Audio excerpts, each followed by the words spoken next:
he comes again next time. Really, nothing happened at all? Seeing that he'd been gloomy the whole time, Yoon-won asked what was wrong. Yoel didn't want to lie to him, but he was afraid Yoon-won would think he was useless. But if it was his older brother, Yoon-won said it was okay and told him to go ahead and talk. I promise I won't tease you, okay? Yoel hesitated for a moment, but still decided to tell him. Actually, I have nightmares every Monday. To be precise, they start on Sunday night. Before I went back to school, I was bullied on campus. I don't know when it started, but a rumor spread at school that I was an orphan. They said I wasn't worthy of playing with them, so they began to bully me. Their methods were childish. They picked on my name and kept shouting Monday, Monday. Later, every Monday they would torment me. What I even found ridiculous was that it was only that one day of the week that I'd be bullied. I gradually got used to being beaten and to being ignored. I had originally wanted to hold out until graduation, but then I found out that all of this had actually been my friend's idea. I couldn't even speak clearly. I could only run away like an idiot, and in the end, I simply dropped out. The memory of that day burrows into my dreams every Monday. I'm really tired of all this. I hadn't wanted to see him again, but I ran into him on the subway today, just when I'd finally managed to forget about it. Hearing this, Yoon-won felt a tightness in his chest. He asked which high school Yoel had attended before. Yoel said Daehan High School.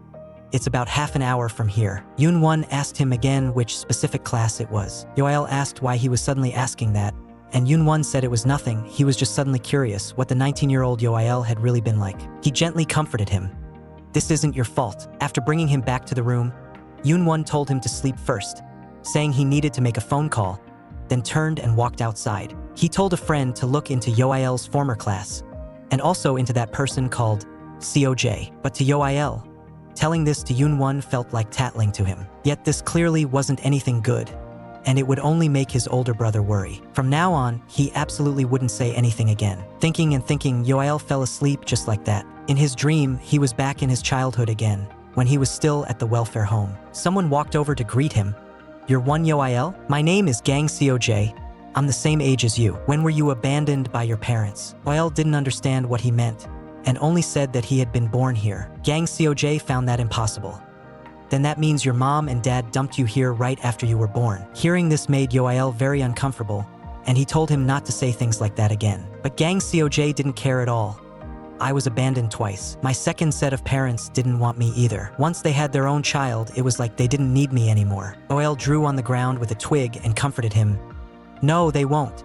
They'll definitely come to pick you up.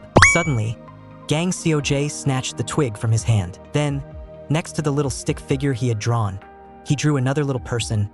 Will you be my friend? Let's be each other's friends. After that, Yoel really treated him as his best friend. The feeling of making a friend for the first time was so wonderful, and he was very glad to have someone by his side who felt like family. He thought that Gang COJ felt the same way, but later Yoel realized this was just his own illusion. When he was being bullied by classmates, Gang COJ walked by, but acted as if he hadn't seen anything. He turned his head and started chatting and laughing with the classmates next to him. So why is he only coming to apologize now, of all times? Is his apology really sincere? Whatever, I don't want to think about it anymore. At that moment, Yoon-won came back after finishing his phone call. Still not asleep? You have to get up early tomorrow. Yoel said he couldn't fall asleep. The next second, Yoon-won came over and hugged him. I'm sorry, I hurt you without meaning to. Yoel froze, not knowing what he was talking about. Pressed close to him, Yoon-won spoke in a very low voice. Even if you don't hold it against them, I'll still teach them a lesson. Whether it's in a dream or in reality, I won't let them come anywhere near you, so that Yoel wouldn't keep feeling guilty about the tuition. Yoon-won introduced him to a well-paid part-time job. During self-study class that day, Yoel kept worrying about Yun-woo.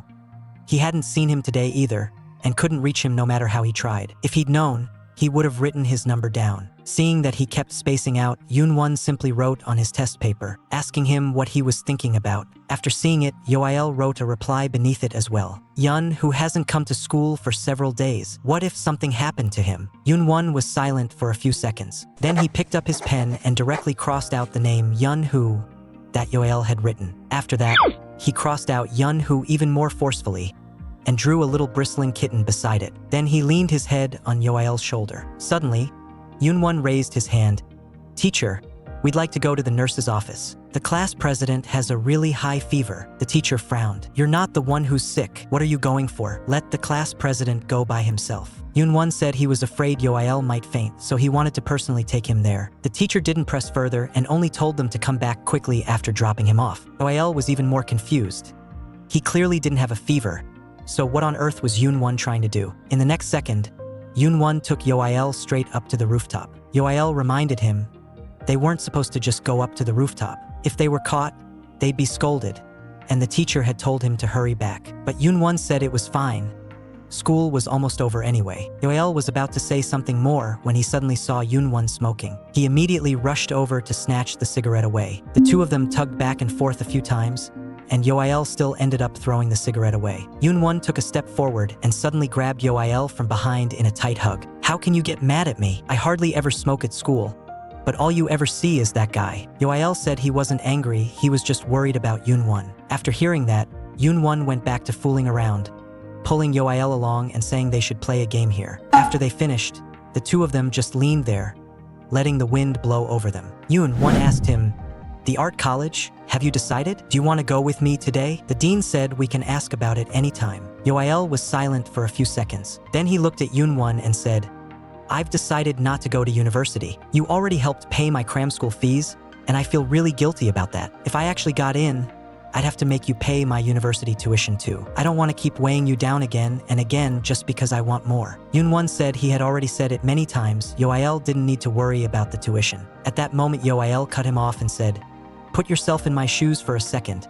There's no way I wouldn't mind at all. I've received your kindness. Even if I can't go to university, you still have to stay my friend.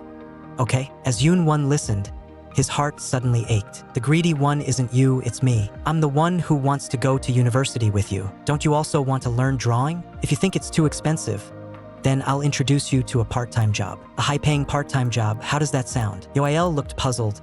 "What kind of high-paying part-time job? You can earn money while playing." I said, "I'll give you 5 million won every month." Yoael was stunned on the spot. "What? Where can you find a part-time job like that? Does such a job really exist?" That day, just as Yoon-won had said, Yoael set out for his older brother's company. He felt both curious and nervous. What kind of part-time job would pay that much money? But then he thought, it's Yoon-won's older brother after all. He wouldn't make him do anything weird, right? Could it be some absurdly difficult task? Would he even be able to do it well? After going upstairs, the assistant led Yoael to the office door. "Director, your guest has arrived." The next second, the office door opened. Seeing the person inside, Yoael's heart skipped a beat. This was way too obvious.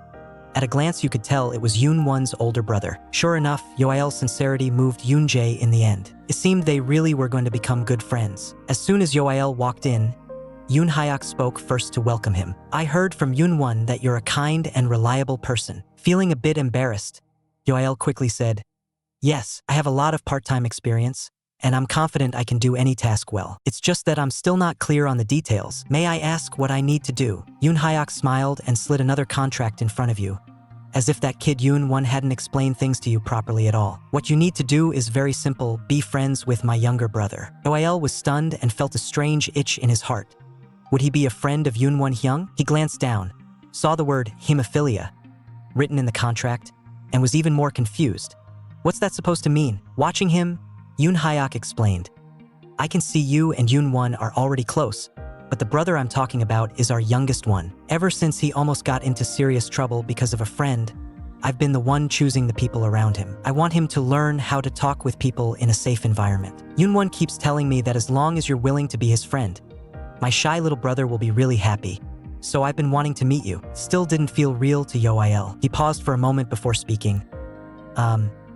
Thank you so much, really, but getting paid just for making friends doesn't feel right to me. I'm not some amazing person, and if he finds out the truth someday, he'll be hurt." Yoon Hyuk told him not to worry. He himself knows about it too. "I'll also arrange some proper work for you later on. We're currently recruiting fit models." Anyway, not long ago, someone couldn't even last a whole day before quitting, saying he really couldn't stand my brother's sharp and sarcastic personality. "Are you shy around strangers?" Yoael answered him, "I think I'm not really that shy with new people." Yoon Hyuk softened his tone. "Don't put too much pressure on yourself. Just think of it as me introducing you to a friend. This is the contract, and here are some things to keep in mind. Take a look first." After that, Yoael set off for the place where the younger brother lived.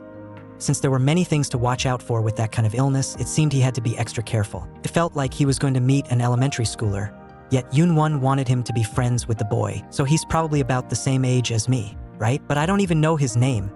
Is this really okay? All the way there, Won Yoil was tangled up in these questions. When he reached his younger brother's front door, he lifted his hand and pressed the doorbell. His heart was still tight with nervousness. The next second, the door opened. A teenage boy stepped out. Won Yoil greeted him politely, and only after seeing him clearly did he realize this guy was definitely not some elementary school kid. The younger brother didn't respond at all, and simply turned around to walk back into the house. Won Yoil stood there awkwardly, thinking, I should be allowed to go in, right? After he stepped inside, the younger brother still showed no intention of acknowledging him. So Won Yoil had no choice but to speak first and introduce himself. Hi, my name is Won Yoil. I'm in my 3rd year of high school and in the same class as Yoon-won. The younger brother looked completely impatient. I don't care who you are. I know you're here for the money. Second brother forced you to come see me, didn't he? That's enough. Hearing that tone, Won Yoil couldn't help but laugh instead.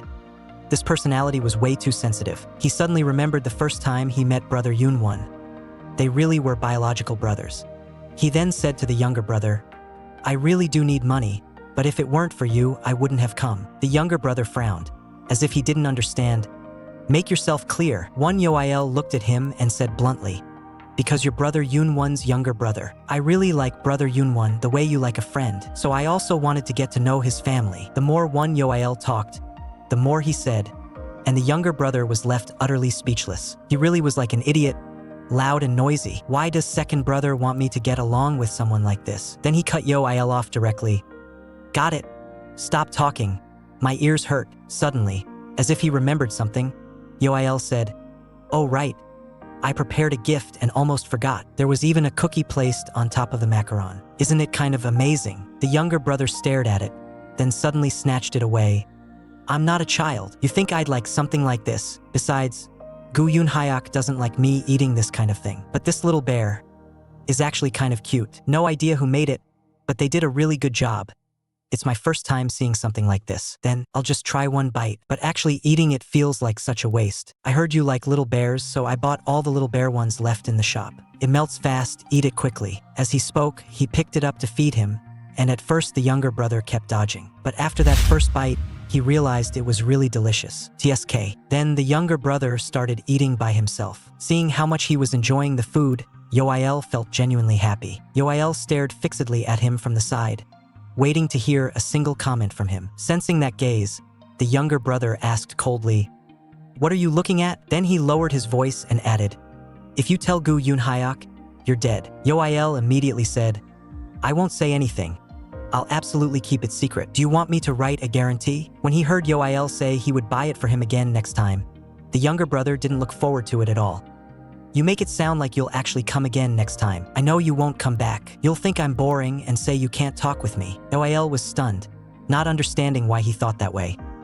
We haven't even really talked properly yet, and I don't like saying empty words. I've been through that too many times, so I will never do that. Keep my word. The younger brother asked him point blank, how long did Gu Yoon-hyuk tell you to do this? I don't need a friend that someone paid for. He really thinks I'm some kind of antisocial personality disorder case. But for my second brother's sake, I can't just lose my temper, which is really annoying. Yoil looked at him and asked, do you hate this kind of relationship that much? It's a bit special, but it's the same concept as making friends at the start of a new semester. And I want to get closer to you, but that's just how I feel. If you don't like it, I won't come again. You can't force a friendship. At that moment, the younger brother picked up a cookie and handed it to Yoil. With a puzzled expression, Yoil asked, what are you doing? The next second, he heard the younger boy say his own name. So your name is Gu Yoonjae. Thanks, then I'll have a bite too. Yoonjae bristled at once.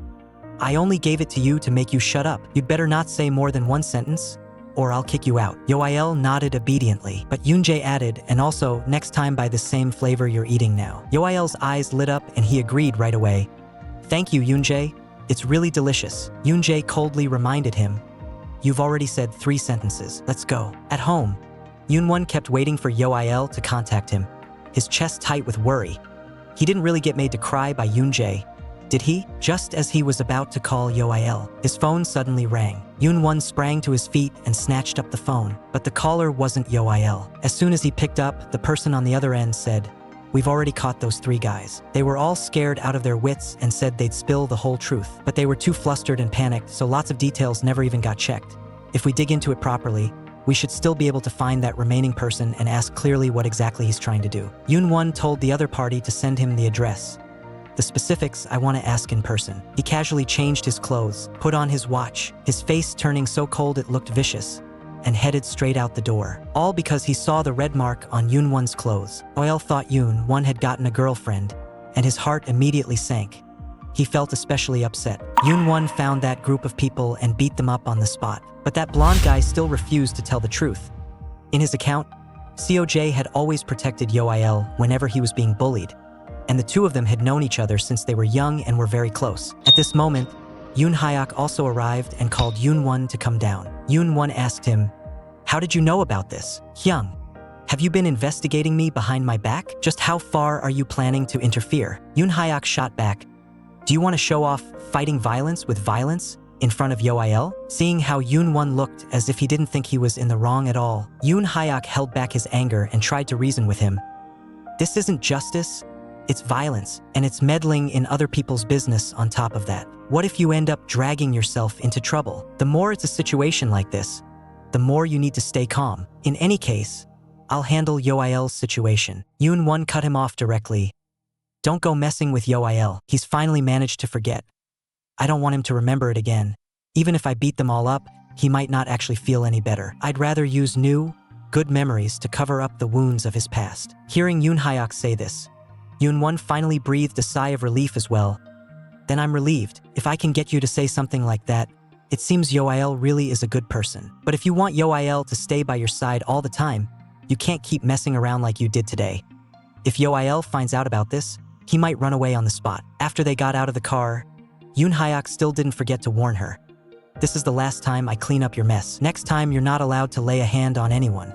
If Dad finds out, you can forget about going to college. Think it through yourself. And also, don't lose your temper with Yo-il, treat him a little better." Yoon-won stared at the message Yo-il had sent on her phone and felt even more annoyed inside, really not knowing what to do. When she went to pick up Yo-il and bring him home, Yo-il excitedly shared with Yoon-won the funny story of how he had made friends with her younger brother Yoon-jae today. But Yoon-won looked completely out of it. Yo-il couldn't help pressing her.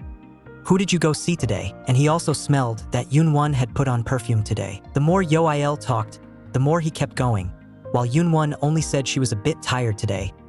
Yo-il immediately got it.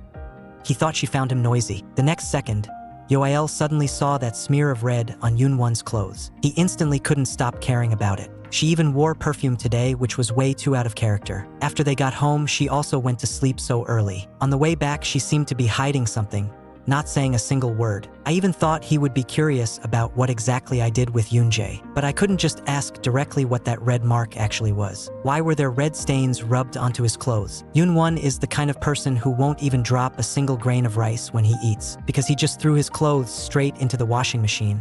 Now there isn't even any evidence left. If it was food stains, he wouldn't be acting this secretive. Normally we always wash together, so why is he suddenly doing his own laundry today, and even going to shower first? There's also something kind of strange on his neck. If it's not lipstick marks, then what else could it be? Does he have a girlfriend now? But so what? What does that have to do with me? Still, he can't help feeling a bit upset. We've already said everything that should and shouldn't be said, and yet he still has to hide even such a small thing from me. It really feels awful inside. He already has someone, so what is he still doing staying by my side and still playing games with me every day? That's clearly something 2 people who like each other do together. The more Yo-il thinks about it, the angrier he gets. But he still forces himself to calm down and lies down to sleep. In the end, the whole night just passes like that. Yo-il doesn't sleep at all. He feels like he's gonna lose his mind. At that moment, he hears Yoon-won calling him. After he walks out, Yoon-won sees Yo-il in the living room and clearly lets out a sigh of relief.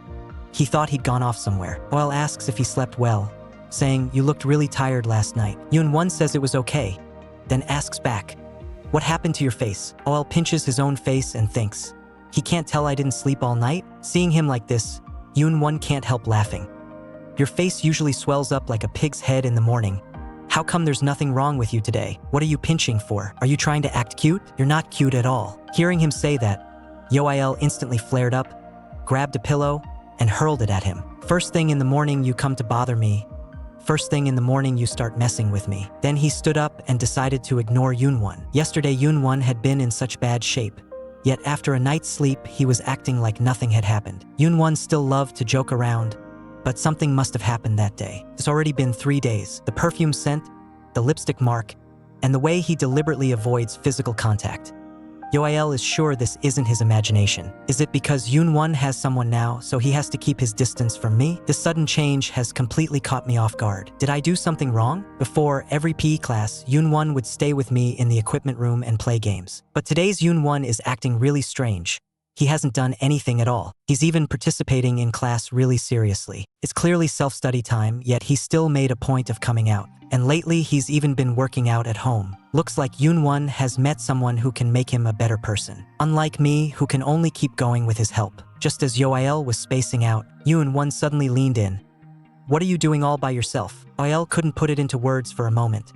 And Yoonwon was completely baffled by what he heard. Yoonwon raised his hand and touched Yoael's forehead. With the weather lately, it's not even hot enough for heat stroke. Are you worried about your final grades? I've seen how you usually do on exams, and you do really well. I actually thought you were the very last in the whole school, or at least near the bottom, but it turns out your grades are above average. Seeing him reach for his own face again, Yoael asked, "When did you see my report card?" At that moment, Yoonwon's hand froze in midair. Yoael told Yoonwon, "I've gone to school 2 more years than everyone else, so of course I have to do better." Yoonwon suggested, "Let's just play for this week, and starting next week we'll study together. Do you want to go see a movie this weekend?" At that, Yoael remembered what happened last time, and only said, "As long as it's not a horror movie, I'm fine." Yoonwon gave a little laugh. "I'll book the tickets. As for what we're watching, I'm not telling you yet." When Yoael started apologizing again for what happened last time, Yoonwon gently comforted him. "Don't apologize, you're just too kind." But Yoael suddenly felt a sinking in his heart. "Am I kind? I'm obviously still sulking because you have a girlfriend." So from beginning to end, it had all been in his own head. After listening to Yoonwon's explanation, Yoael finally truly relaxed. When the weekend came and they got to the cinema, it was absurdly crowded. Yoael asked Yoonwon what time the movie would start, but Yoonwon only said, "That's a secret." Bored, Yoael lay on the table, spacing out. The next second, he heard the couple next to him talking. They were talking about living together. Yoael grew even more confused. Do people in relationships all become like this? That's so unbelievable. Then that Hyung would also want to spend the whole day with his girlfriend, right? But they don't seem to meet that often either. And after a long time, will they end up living together? Then how much longer will he keep living with me? Yoael started to lose control, spinning scenarios in his head of Yoonwon Hyung making a call. "There's someone living at my place right now." At first I thought he was pitiful, so I let him stay for a while, but he just won't leave. "I've already found a new place. Let's go there and live a good life together, darling." At that thought, Yoael instantly cut his imagination off. "No, stop. Don't let your mind run wild anymore." He clenched his teeth. "I can't drag this out any longer. No matter what, I have to ask him clearly today." Only after walking into the theater did he realize it was that kind of movie, and the place was full of couples. Yoael's heartbeat stumbled. This is strange. Is Hyung really okay like this? He felt that his expression was off. Could it be that he was feeling unwell again, like before? Right after that, Yoael reached out, wanting to support him, and asked in a low voice, "Are you okay?" The next second, he was violently shaken off by Yoonwon. Yoonwon coldly tossed out a line, "I'm fine." At that, Yoael really couldn't hold it together anymore. He truly couldn't keep it in. He stood up on the spot and quickly left the theater. By this point, he more or less understood. After Yoonwon got into a relationship, staying with him made Yoonwon uncomfortable, to the point that he even hated physical contact with him. Just then, Yoonwon ran out after him and grabbed Yoael's wrist. Eyes red, Yoael turned around. "Don't stop me. You don't have to make it this obvious. I'll move out. From now on, you don't need to specially arrange these things, and you don't need to forcibly squeeze out time for me. The things you bought for me during this period, I'll give them all back to you. I only ate a little bit of the popcorn. I'll give you money for that too." After saying that, he put the popcorn down on the floor. Yoonwon held back his anger. "Are you crazy? Pick it up." Yoael turned his head away directly. Ryangyeon asked him, "You're not going to pick it up?" Yoael was trembling all over, but he still squatted down and started putting the spilled popcorn back into the bucket, bit by bit. Yoonwon was even more confused and stared at him, asking, "Are you dreaming or something? You even have the nerve to cry? If you've got something to say, just say it." Yoael hugged the popcorn and couldn't stop crying. "Ever since you got a girlfriend, you've been avoiding me. like I'm some kind of filthy thing. He forced the words out one by one. Yoon-won told him to speak properly, or go to the bathroom and finish crying before coming back. That made Yoael feel even more wronged. You obviously don't like me anymore lately. Yoon-won looked completely puzzled. What are you talking about? Why would I hate you? Hearing Yaomu mention how he just pushed him away, Yoon-won froze on the spot. So that's what you cared about. I have been avoiding you, but it's not because I hate you. How could I possibly hate you? He added another line. I didn't realize this would make you so upset. I'm sorry. When he heard Yoael ask if he had a girlfriend, Yoon-won only felt he was overthinking again.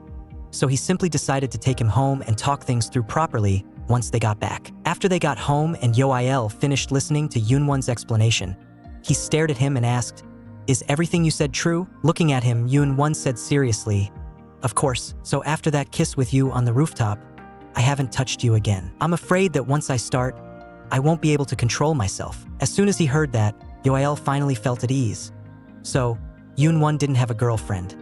After he learned about my past, he regretted being so self-indulgent all this time, so he kept avoiding me. And I didn't even ask anything clearly before I went and threw a tantrum. Seeing the way he looked, Yoon-won couldn't help but burst out laughing. I just didn't play games with you for a few days? Did you really have to get this mad? Why were you so upset?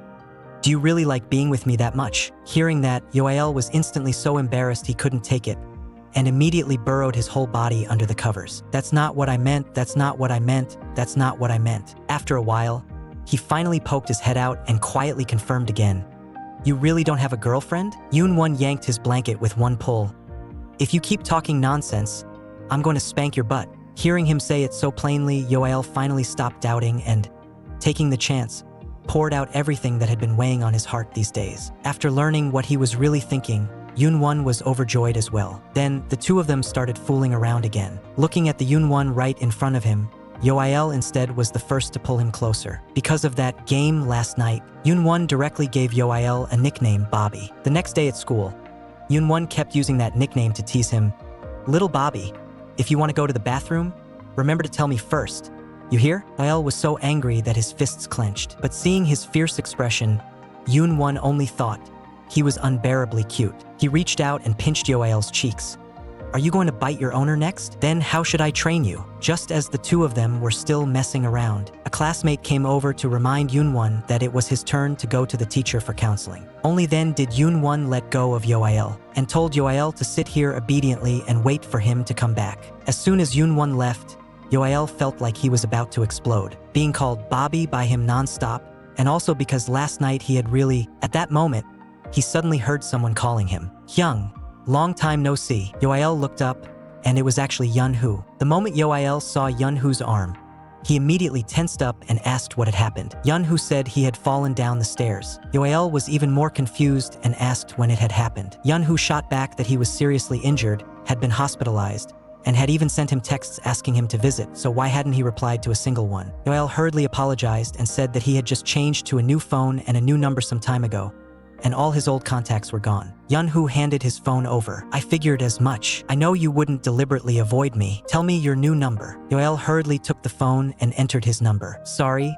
I didn't manage to contact you in time. I went to your class to look for you, but you were never there. Your classmates all said they didn't know where you'd gone. Looking at him, Yun-hoo spoke very softly. If you really feel that bad about it, come over to my house another day. Grandma misses you and wants to cook for you. Hyung. Yoael froze. Really? He quickly added, if you invite me, I'll definitely go. But he still felt it was strange.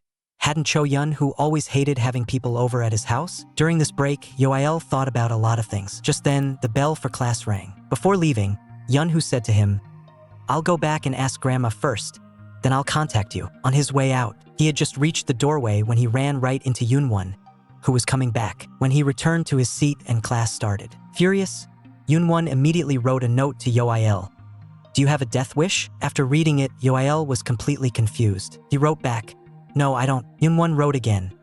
Didn't I tell you to sit tight and wait for me to come back? The next second, Yoon-won grabbed Yoael's arm hard, as if to warn him on the spot.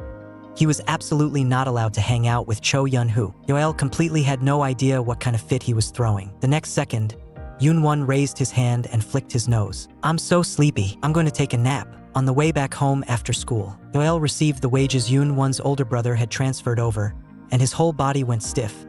He clearly hadn't really done much work yet. Yoon-won, however, looked completely matter-of-fact. Only when the money's in place do you have the motivation to work. Then Yoonwon asked him again, have you decided which major you're going to choose? Yoael said, I think design might be easier to find a job with in the future, but I'm not sure. I haven't really thought about these things seriously, and I also don't know where to even start preparing. Yoonwon told Yoael to go and get some advice first. The teachers would explain everything in detail. When they arrived at the place where the class was held, Yoael found a teacher and started asking for advice. In the consultation room, the teacher said to Yoael, with Yoael's current grades, his regular scores alone are enough to get him into a Korean university.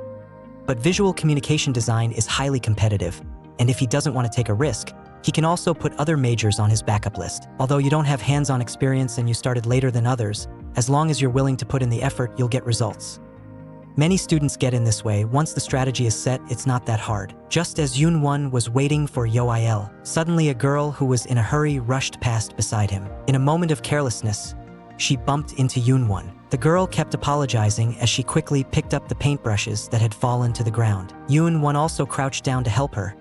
But just as he picked up that paintbrush, Yoonwon suddenly froze all over. In an instant, this scene pulled him back to his childhood. The girl felt something was off with him and urged, hurry up and give it to me. By the time Yoonwon finally snapped out of it, the girl had already run far away. It felt like something was blocking Yoonwon's chest so he couldn't breathe. Images of his mom from when he was little kept surging into his mind again and again. Yoonwon tried hard to make himself see what was in front of him clearly, and in the next second, he saw that in the classroom, Yoael was earnestly consulting the teacher. At first, Yoonwon had worried that after Yoael went to college, he wouldn't have time to be with him. But after hearing what Yoael was thinking, Yoonwon made up his mind on the spot. He was going to support Yoael. When the advising session ended, Yoael sent Yoonwon a message. Knowing he was on the first floor, he came downstairs to find him. Yoonwon asked with concern how the consultation went, and Yoael said it went pretty well. When it came to going to college, Yoael could hardly believe it and asked Yoonwon, can I really go? Yoonwon told him, it's real, of course you should go. Then he asked, is it enough to just come here for one class a week? Yoael said no, because he had started too late. He had to come to class every day and also do extra lessons on the weekends to catch up with everyone else's progress. On weekdays, he would have to go to the cram school right after regular classes. The good thing was that the weekend lessons were in the morning. From now on, he would only be able to see Yoonjae on weekends. I need to contact Yoonjae in advance. He talked so much about Yoael, yet didn't mention himself in a single sentence. So Yoonwon suddenly felt disappointed, her heart sinking. What about me, then? Don't you need to set aside time to be with me anymore? If you start acting like this now, I won't let you go to college. Whether it's your goal or your outcome, it all has to be me. Then Yoonwon stepped forward and grabbed Yoael. Why are you so happy? But when Yoael turned around, Yoonwon realized he was actually crying. He immediately asked, what's wrong? Yoael wiped away his tears. I don't even know why this suddenly happened. Seriously, my tears just won't stop. I'm obviously really happy, but it just feels so weird. Yoonwon asked him, is it because you're so happy that you're crying? But Yoael still couldn't explain the reason. Why couldn't Yoael explain the reason either? Yoael said this was his first time crying from happiness, and for some reason he'd even gotten all excited. It was so embarrassing. Yoonwon stepped forward and bumped him lightly with her shoulder. You're only going to get busier from now on. What's there to be so happy about? Hearing that it was because of himself, Yoonwon suddenly felt a bit embarrassed. What are you talking about now? Yoael smiled brightly.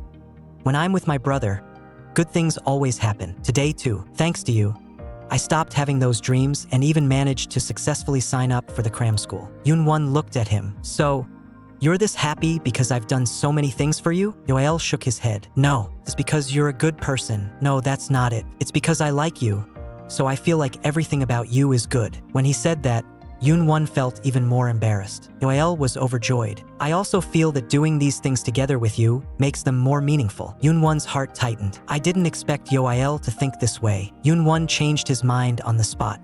His gaze suddenly softened, and his tone grew indulgent. Go do it, and take it seriously. I'll be cheering you on. It's too hot. Let's go eat something cold. The two of them were about to go have some ice cream. On the way, Yoonwon ran into some old high school friends. One of them had just broken up and was crouching there, crying in complete despair. Seeing that they were people Yoonwon knew, Yoael also walked up to say hello. Looking at his friend in that state, Yoonwon really didn't feel like dealing with it. As the two of them talked and talked, They ended up chasing after each other and running off into the distance. After Yoon-won took Yoael to buy ice cream, they went to sit on a swing nearby, and he naturally brought up the two people from just now. They're my high school friends I'm not proud to show to others. The one with the ash-gray hair is the one who once introduced me to an art class. In a small voice, Yoael asked, "Aren't you going to check on them? Your friend looks really upset." Calmly, Yoon-won replied, "It has nothing to do with me. Who told him to fall in love? Anyway, sooner or later they'll break up." Yoael stared at him. "Hyung, you just don't fall in love, do you?" He heard Yoon-won say, "Yes." Yoael pressed further.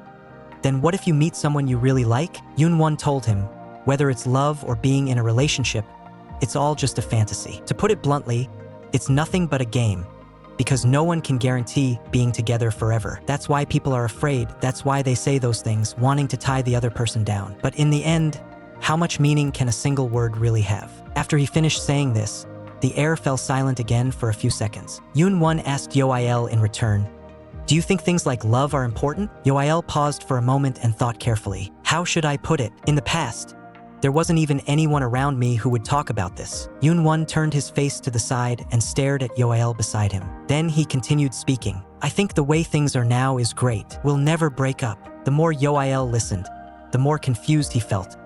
What on earth did he mean by that? At this moment, Yoon-won stood up. It turned out he had named the cat Shiju because of this. Seeing Yoon-won light another cigarette, Yoael frowned. "Didn't you say you'd quit?" Yoon-won answered, "I'll quit starting tomorrow. I already bought them. Wouldn't it be a waste not to finish them?" One excuse after another. "I'll cut up the cigarettes as soon as I get home later." Suddenly something jumped down from above, and Yoael was startled on the spot. When he looked down, it was a black cat. It was the same one Yoon-won had called Shiju earlier. As soon as the kitten came closer, Yoon-won casually stubbed out his cigarette too. He then crouched down and reached out his hand, gesturing for the kitten to come over. Yoael thought he was calling him, and walked over on reflex. Yoon-won lifted his eyes. "I wasn't calling you." Heat rushed to Yoael's face. He was instantly embarrassed. He was so gentle with the cat, but toward him, his attitude was completely different. A sour feeling surged up in Yoael's chest all at once. Yoon-won said to Shiju, "Today, I'll introduce you to a friend. Bobby, come here." Yoael asked, "Do you really like kittens?" Yoon-won replied coolly, "Shiju is very cute." Yoael was even more confused. "Then why is it called Shiju? Its fur isn't even Shiju colored." Right then, Shiju was getting a little impatient from being petted by Yoon-won. Yoon-won quickly soothed it. "Is it because that guy next to you is talking too much and scared you? You're a puppy, Bobby still pees everywhere. Unlike our Shiju, who's especially good at finding the bathroom." When Yoael heard that, his face instantly flushed red to the tips of his ears. Then he held his breath, stood up, and turned to leave. "See that? The more he acts like this, the more I want to tease him. I'll go coax him. Next time I'll bring snacks." Yoon-won immediately ran after him. "Are you angry?" Yoael turned his head aside and replied coldly, "No." At that moment, Yoon-won suddenly remembered that winter night. That night he had run alone into this alley and, from a distance, saw someone up ahead feeding cats. He felt so unwell that he simply sat down on the ground, sucking in a sharp breath from the pain, and the boy heard the sound and looked over. The boy walked up to him and asked in a low voice, "Are you okay? Are you hurt?" The boy was just about to take out his phone to call an ambulance for him. Yoon-won immediately stopped him and told him not to call. Seeing the state he was in, obviously not right, the boy frowned and asked, "Is your stomach hurting?" Yoon-won forced himself to say, "I'm just hungry, that's all. You can get lost now." The boy didn't leave. Instead, he unzipped his backpack and bent his head to rummage for food for him. After a while, he took out a piece of cake. "It's one day past the expiration date, but it should still be edible. Today is my birthday, so I brought it. If you finish all of this, you won't be hungry anymore." The boy stood up. "I have to go to my part-time job. You should hurry home too." But then, as if something occurred to him, he paused. The boy turned back to look at him, his voice softening. "Go find somewhere warmer to rest." With that, he left. Yoon-won went back home and washed up. He stared at the burger and cake that person had left on the table. Then he tore open the wrapper of the burger. He only remembered the boys' school uniform. Strange. Could he be a student from Bay High School? Although the burger had long gone cold and was almost tasteless, that long-lost kindness still pulled him back all at once, suddenly lifting his spirits and even stirring in him the urge to return to everyday life. Just like that, Yoon-won went back to school, returning to the very high school he had impulsively filed a voluntary withdrawal from back then. He also cut off contact with those gaming friends and started desperately searching for that student who kept breaking into his thoughts. But he couldn't even recall what the boy's voice sounded like, nor clearly remember his height. In that little alley where they had met, only stray kittens showed up from time to time. So Yoon-won often came to that alley to feed them.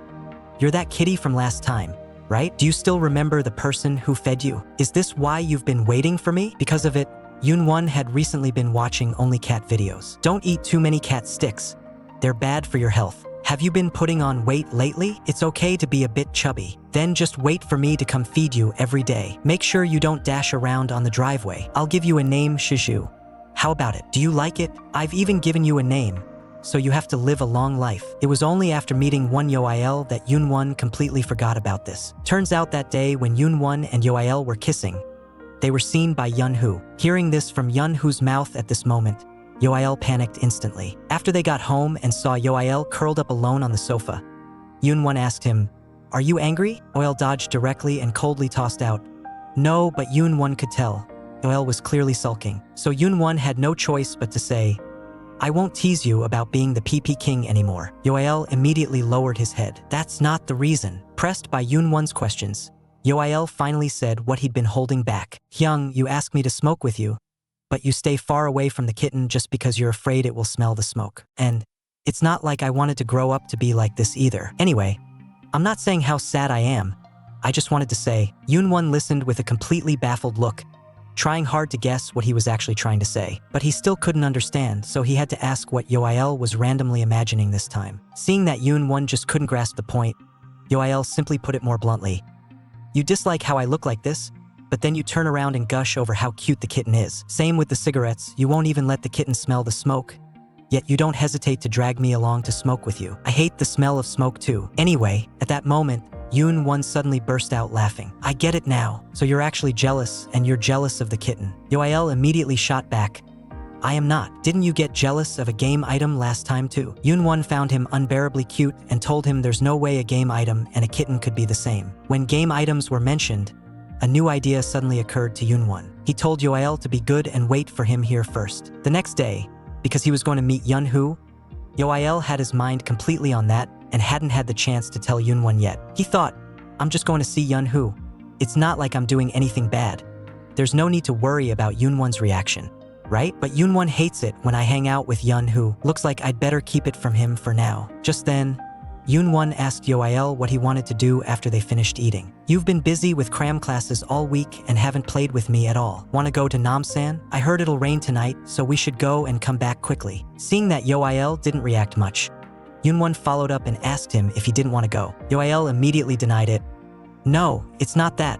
I really do want to go. It's just that today I have a bit of something else to do." And of all times, Yoon-won is still here pressing him and refusing to let it go. Yoil instantly felt guilty, and between telling the truth and hiding it from Yoon-won, he chose the latter. He then added another line.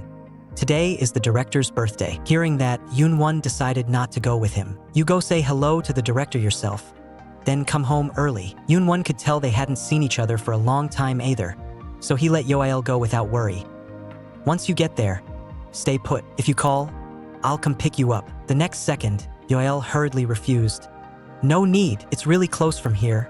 I'll be back soon." Before sending Yoil out the door, Yoon-won still wasn't at ease. "Did you bring everything? Did you buy a gift? Do you want to use my card?" Yoil immediately said there was no need. "I've got money. I'm planning to buy something while I'm out walking around." Yoon-won even wanted to personally take him there, but Yoil stopped him right away. "You really don't have to. Haven't you been picking me up from cram school every day lately? You should rest. I'll go and come back quickly." So Yoon-won stayed home like that, waiting for Yoil to come back. 30 minutes passed, and there was still no sign of him. Yoon-won was already getting annoyed. Once Yoil stepped out the door, he couldn't be reached. At that moment on TV, they just happened to be showing a scene about giving birthday presents. That naturally reminded Yoon-won of something Yoil had said before. To him, the director was like a mother. He thought, then when I go pick up Yoil, I'll stop by to greet the director and prepare a birthday gift as well. So he opened his phone and started searching. At first he still searched for gift for mom, but as he looked at those entries, Yoon-won's hand paused, and he directly changed it to Birthday gift for mother-in-law. After picking out the gift, Yoon-won went to take a shower. However, as soon as he got to the getting dressed step, he got stuck again. He just felt that none of these outfits looked quite right on him. If he wore a suit, would that be too over the top? But when he compared them, this set still looked the most like something for a formal occasion. He then started tidying himself up. He even took off the earring he always wore. He also carefully covered the scar on his face with a bandage. On the other side, Yoael had already started eating dinner at Yunhoo's house. Yunhoo's grandmother was especially warm. "I don't know if it suits your taste. Is it good?" Yoael replied with a smile. "Of course it's good. It's really delicious." Grandmother became even happier. "Seeing you eat so heartily, I feel relieved. Our grandson is always talking to me about you. Just like he said, you're really handsome." Hearing this, Yunhoo immediately couldn't sit still. "Grandma, why are you saying that again? Hurry and eat." But Grandma didn't mind at all. "I'm just telling the truth." After dinner, Yunhoo got ready to cut some fruit and told Yoael to go wait in his room for a while. After that, Yoael went into Yunhoo's room. "I'm so full. Grandma kept putting food in my bowl.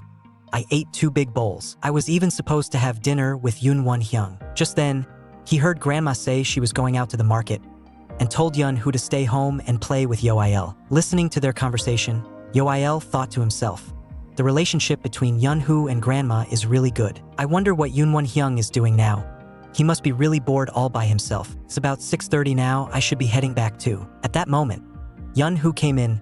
"Hyung, why are you sitting on the floor? Have an apple." Yoael thanked him, but then wondered where his family was. Where had they all gone? Yunhoo asked back if he was looking for his older sisters.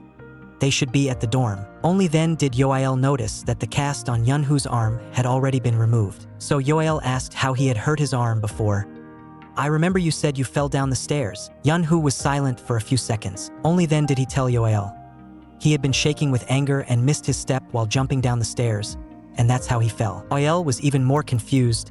"Why were you angry?" At this, Yunhoo looked up and asked his Hyung, "You and Gu Yoon-won, when did you start seeing each other?" When Yoael heard this, his whole body froze on the spot, and the apple in his hand dropped straight to the floor. Yunhoo bent down to stick the apples back in place. "You're really too careless. That day I saw everything. The two of you kissing behind the lockers." Yoael's expression instantly fell apart. He opened his mouth, trying to explain. At that moment, Yunhoo said to his brother, "I won't tell anyone, and I won't use this as leverage against you. What I mean is, this whole thing made me so jealous that I even fell down the stairs. I was clearly the one who liked you first. From the first time I saw you, I already liked you. If I had known earlier that you could accept guys, I definitely would have confessed to you before he did. I know it's already too late now, but I still like you. I didn't want to say all of this so suddenly either. I've thought about it for a long time and sorted out my feelings, but I can't accept giving up without even getting a confession out." Only then did Yoael realize that it seemed like Yunhoo also liked Yoon-won. For a moment, Yoael had no idea what to do. Struck by Yunhoo's sudden confession, Yoael was completely thrown off and didn't know what to do with himself. Even though he clearly knew that Yoael was dating Gu Yoon-won, he had tried to give up but found it was nowhere near that simple. "I have to hear you reject me with your own mouth before I can give up. So please say it, that you don't like me." Yoael told Yunhoo to wait a moment, then pulled the conversation back to what he had just said about dating.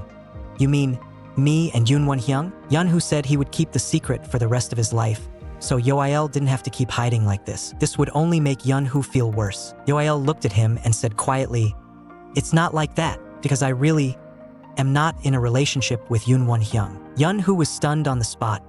"You're not dating? Then why did you two kiss?" Yoael said he didn't know either. Yunhoo pressed him.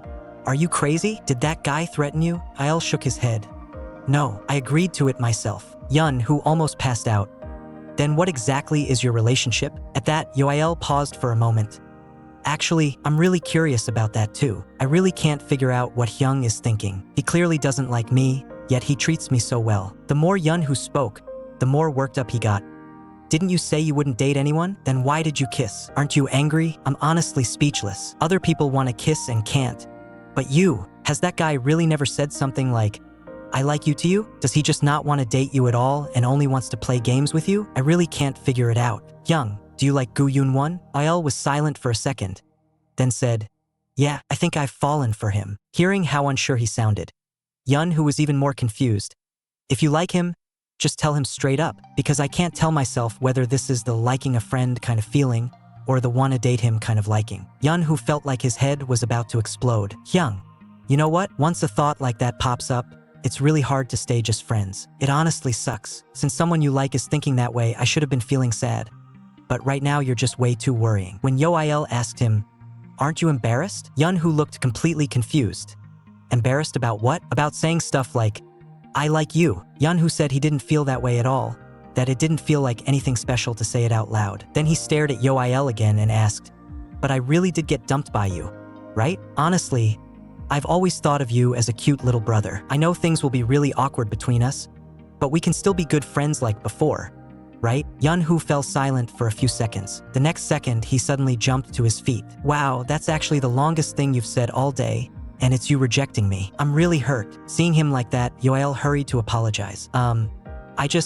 Then he rushed to add, didn't you say you wanted me to turn you down? Yun, who said he'd just been joking, told him not to look for excuses for himself, and that there was no need to comfort him. Anyway, as your Hyung's friend, I won't interfere with your love life from now on. You know the two of you don't have an ordinary relationship, right? Since you like Gu Yun-won, then go confess to him. Or clear things up between you two in some other way. I don't want you to get hurt. He grew more and more agitated as he spoke. He's not just some gaming buddy you queue up with. Is that guy just messing with you? If it were me, I would never do that. Your taste is way too bad. It was only then that he noticed the look on Yoel's face. Yun-woo's heart sank. Did I go too far? He immediately tried to explain himself. At that moment, Yoel cut him off in tears. Don't say that. Yun-won Hyung is a really good person. To me, he's like a benefactor. Seeing him cry, Yun-woo panicked at once and hurried to apologize to him. Eyes red, Yoel blurted out the big news. Yun-woo, I don't want to just be friends with Hyung. Yun-woo looked utterly dumbfounded. That's the big news? Is this your first time liking someone? Yoel nodded. The first time. I want to stay by his side all the time. I want to see him whenever I can. I get jealous over the smallest things. This is what liking someone is, right? Hearing that, for a moment Yun-woo didn't know how to respond. After a while, Yoel finally managed to suppress his emotions. He stood up, ready to head back. Seeing how badly swollen his eyes were, Yun-woo urged him to put some ice on them before leaving. It's still pouring outside. Yoel shook his head. It's fine. Hyung is waiting for me at home. The next second, Yun-woo exploded on the spot. Home? You two are living together? Are you out of your minds? Yoel smiled awkwardly. Ha, I didn't tell you? Yun-woo, thank you so much for today. See you at school. With that, he rushed out. Once outside, Yoel let out a long sigh. They clearly came out to have fun.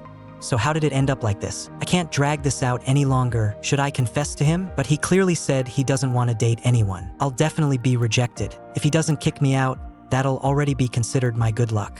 If I get rejected like Yun-woo did, will I still be able to give up? On the other side, when Yun-won hurried to the director, he heard the director say that Yoel wasn't there. Yun-won froze on the spot. The director was also puzzled. Did Yoel make a mistake? Today isn't my birthday, and he never said he'd come. Did you two agree to meet here? In a low voice, Yun-won said, no. Then he stood up to leave, his tone polite yet distant.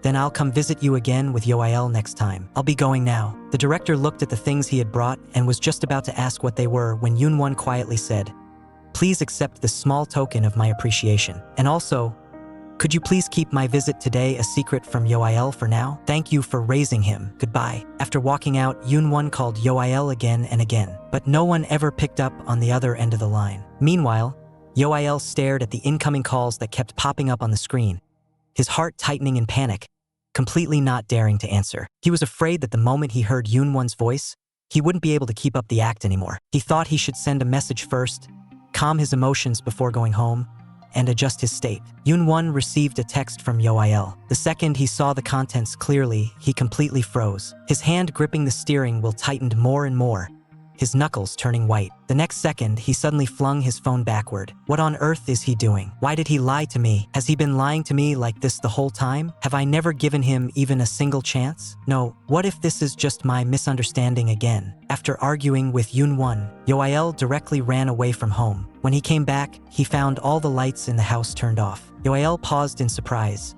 Has Yun-won Hyung gone out too? He walked in and tried calling out to him a few times. Then he asked again, Hyung, are you home? But in the next second, he suddenly saw Yun-won sitting on the sofa, and Yoel was so startled his heart clenched. Hyung, Why did you turn off all the lights? I bought some food, so I came back late. It's raining outside, you'd better not go out. At that moment, Yoon-won cut him off directly. Did you have fun? Yoael was taken aback. Are you talking about the party? It was pretty interesting. I haven't seen the director in a long time, so I was really happy. Yoon-won's tone was as cold as ice. Staring at him, he asked again, was it fun? Then he told Yoael to hand over his phone. Yoael looked confused. Why do you want my phone? But he still passed the phone into Yoon-won's hand. Right then and there, Yoon-won opened it and started checking his chat history. At this moment, Yoael still hadn't reacted. What on earth was going on? And why was he wearing a suit? The next second, Yoon-won directly read out the chat between him and Yun-hoo. Yoael's whole body instantly froze. Staring at him, Yoon-won asked, are you really that oblivious? Or just pretending not to understand? Yoael was stuck for a moment, completely at a loss for how to respond. Suppressing his anger, Yoon-won spoke. Is this how casually you fob me off? I'll give you time to think it through. Come on, start your performance. 1 minute. At that moment, thunder and lightning were raging outside. Yoael still chose to lower his head and apologize first. In an icy voice, Yoon-won asked him, do you still not get enough to eat with me around? You even lied to me just so you could go to his place. Yoael hurried to explain. Because you don't like me hanging out with Yun-hoo, I couldn't tell you the truth. Yoon-won issued the order on the spot. Since you know that, you shouldn't have gone. From today on, you are not allowed to go out without me accompanying you. I'll check every day, so don't even think about secretly contacting him. Block him right now, immediately. Yoael stepped forward, trying to snatch his phone back. Why does it have to go this far? Hyung, it's not like we're in that kind of relationship. Aren't we just gaming buddies? Checking my phone is way too much, isn't it? Yoon-won was stunned on the spot. What did you just say? Only then did Yoael realize he had said the wrong thing, and he immediately tried to make up for it and explain. Just then, a new message from Yun-hoo popped up on the phone. Bro, you left 500 yuan on my bed. It must have fallen out just now when you were lying there. If you want it back, you can come over to my place next time. Yoon-won looked at this scene, so angry that he actually laughed instead, and cursed through gritted teeth. Just as I guessed, you were playing games with him. I was wondering why your eyes were swollen. Were you so happy playing games that you cried? You and I are just duo queuing in games, so what does that make you and him? Are you two dating? It's not what Yoon-won thinks. I just went to have a meal with Yun-hoo. Furious, Yoon-won yanked his tie loose. You think I'm going to believe that crap? Yoael shot back and asked why he wouldn't believe him. At this moment, Yoon-won took off his jacket. The next second, he flung it hard to the side. You just stabbed me in the back, and now you still want me to trust you? As the quarrel went on, Yoael finally spoke his true feelings. I like you, but how could I possibly keep up that kind of relationship forever? Lying to you was my fault. But Yun-hoo and I really are just friends. I don't have feelings for him. This is the first time I've liked someone this much. Staring at him, Yoon-won asked, do you really think that you and I are just in a sponsorship relationship? Holding back his emotions, Yoael replied, because I'm surviving off you right now, you treat it as payment and want me to play games with you. Is that it? If you're only good to me because of that, then I'll also start taking this heart back from now on. From now on, I won't accept any more kindness from you. Please don't let me misunderstand again. Seeing that Yoael was about to leave, Yoon-won grabbed him and quietly asked where he was going. Yoael looked at him and said he was going somewhere without Yoon-won to sort out his thoughts, and told Yoon-won to let go. With a stern face, Yoon-won said, it's still raining outside. I'll go out, you stay at home. Yoael forcefully shook off his hand. This is your home. Why are you the one going out? The one who should leave is me. Seeing Yoael like this now, Yoon-won hurriedly stepped forward to block him. In the state you're in right now, where can you even go? You don't have anywhere to go either.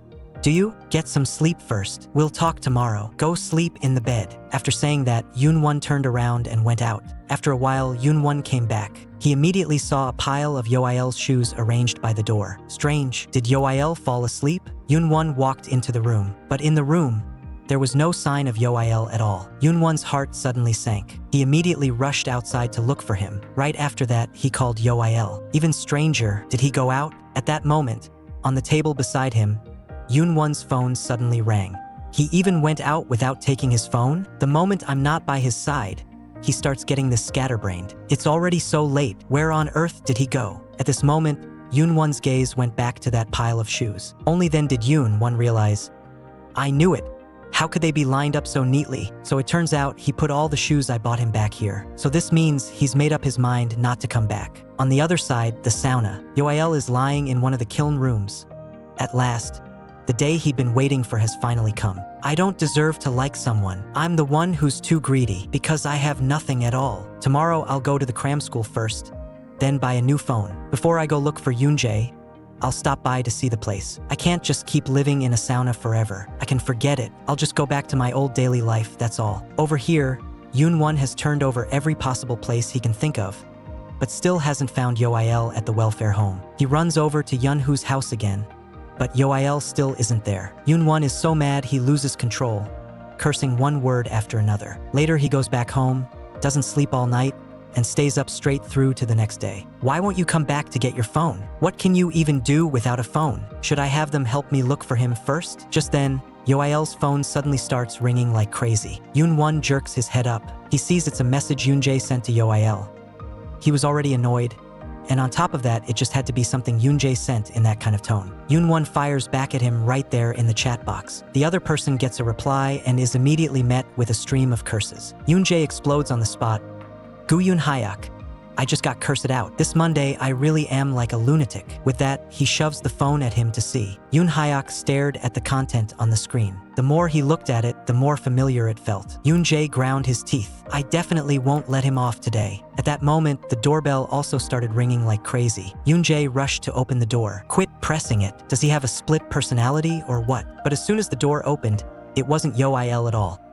Yoon-won was standing outside, looking at him provocatively. Long time no see. I had already thrown the macarons away on the way here. I never expected Yoon-won and Yoil to actually make up, and even flaunt their affection right in front of me. Yoonjae was so pissed off by them that he just walked out. After that, Yoil carefully recorded all the recent important matters and related expenses, and the first thing was going to the art academy for classes. Then he went to buy a phone, deliberately picking the cheapest one. Next, he went to rent a room at a Gashawon, one close to the school. Finally, he went to see Yoonjae. Today was the first day to try on the outfit. Standing at Yoonjae's front door, Yoil reminded himself in his head, keep your emotions under control. As soon as the door opened, Yoil immediately put on a smile and greeted Yoonjae. Yoonjae looked exhausted. What took you so long? Didn't we agree to meet at 5 today? The next second, Yoonjae just grabbed him and dragged him inside. Seeing how anxious he was, Yoil thought he really was late and quickly apologized. Did you message me? I changed my phone,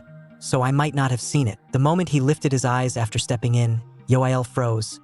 Yoon-won was sitting right there, staring straight at him. Wow, I didn't expect to run into you here. Yoil was even more puzzled about how he could be here, but Yoon-won replied calmly, I came to my brother's place.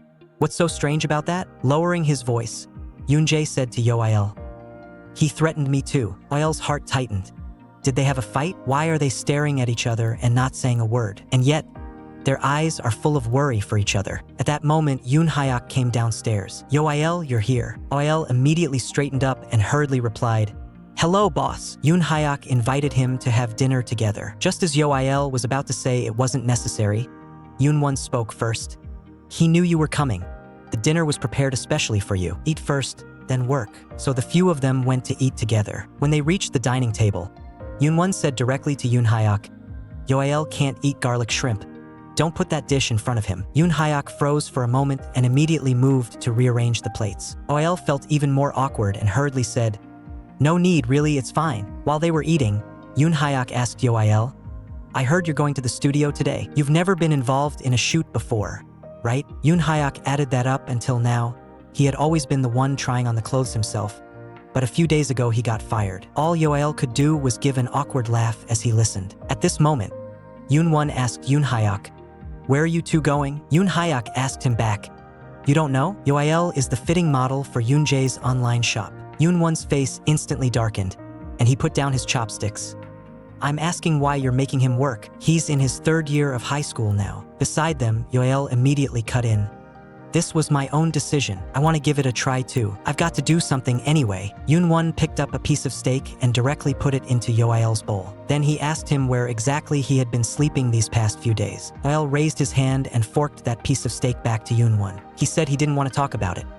Seeing the look on Yoon-won's face, his temper was about to flare up again. Seeing that Yoon-won was about to lose his temper again, Yoon Hyak immediately called out to him. Then Yoon-won paused for a moment, like he was holding himself back. He told Yoil not to go out anymore and just shoot at home.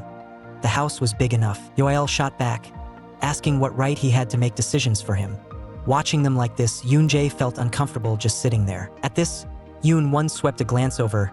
"Did you hear that, Gu Yoon-jae?" Yoon-jae, who had just been eating, was scared on the spot and hurriedly said, "Then let's do as he says. It's summer clothing anyway, we can shoot by the pool." Yoel changed his clothes and followed Yoon-jae to the poolside. Yoon-jae held the camera, shooting while correcting his poses. Both the plush toy and the clothes had to be clearly captured, and his movements needed to look more natural. Beside him, Yoon-won stared at those clothes, and the more he looked, the more displeased he felt. That brat actually put Yoel in these shabby clothes. He finished one round of shooting. Yoon-jae felt that no matter what pose Yoel struck, he looked stiff, so he said they would stop here for this outfit. He told Yoel to change into swimwear and sit on a swim ring for the photos, and even asked if he could float in the water. Yoel said he would try his best. After getting changed, Yoel stared at the swim ring in the pool. He asked Yoon-jae if he just needed to sit on it, and Yoon-jae said yes. Yoel couldn't help thinking the swim ring was so cute, like a piece of bread. As soon as he said that, he stepped right onto it,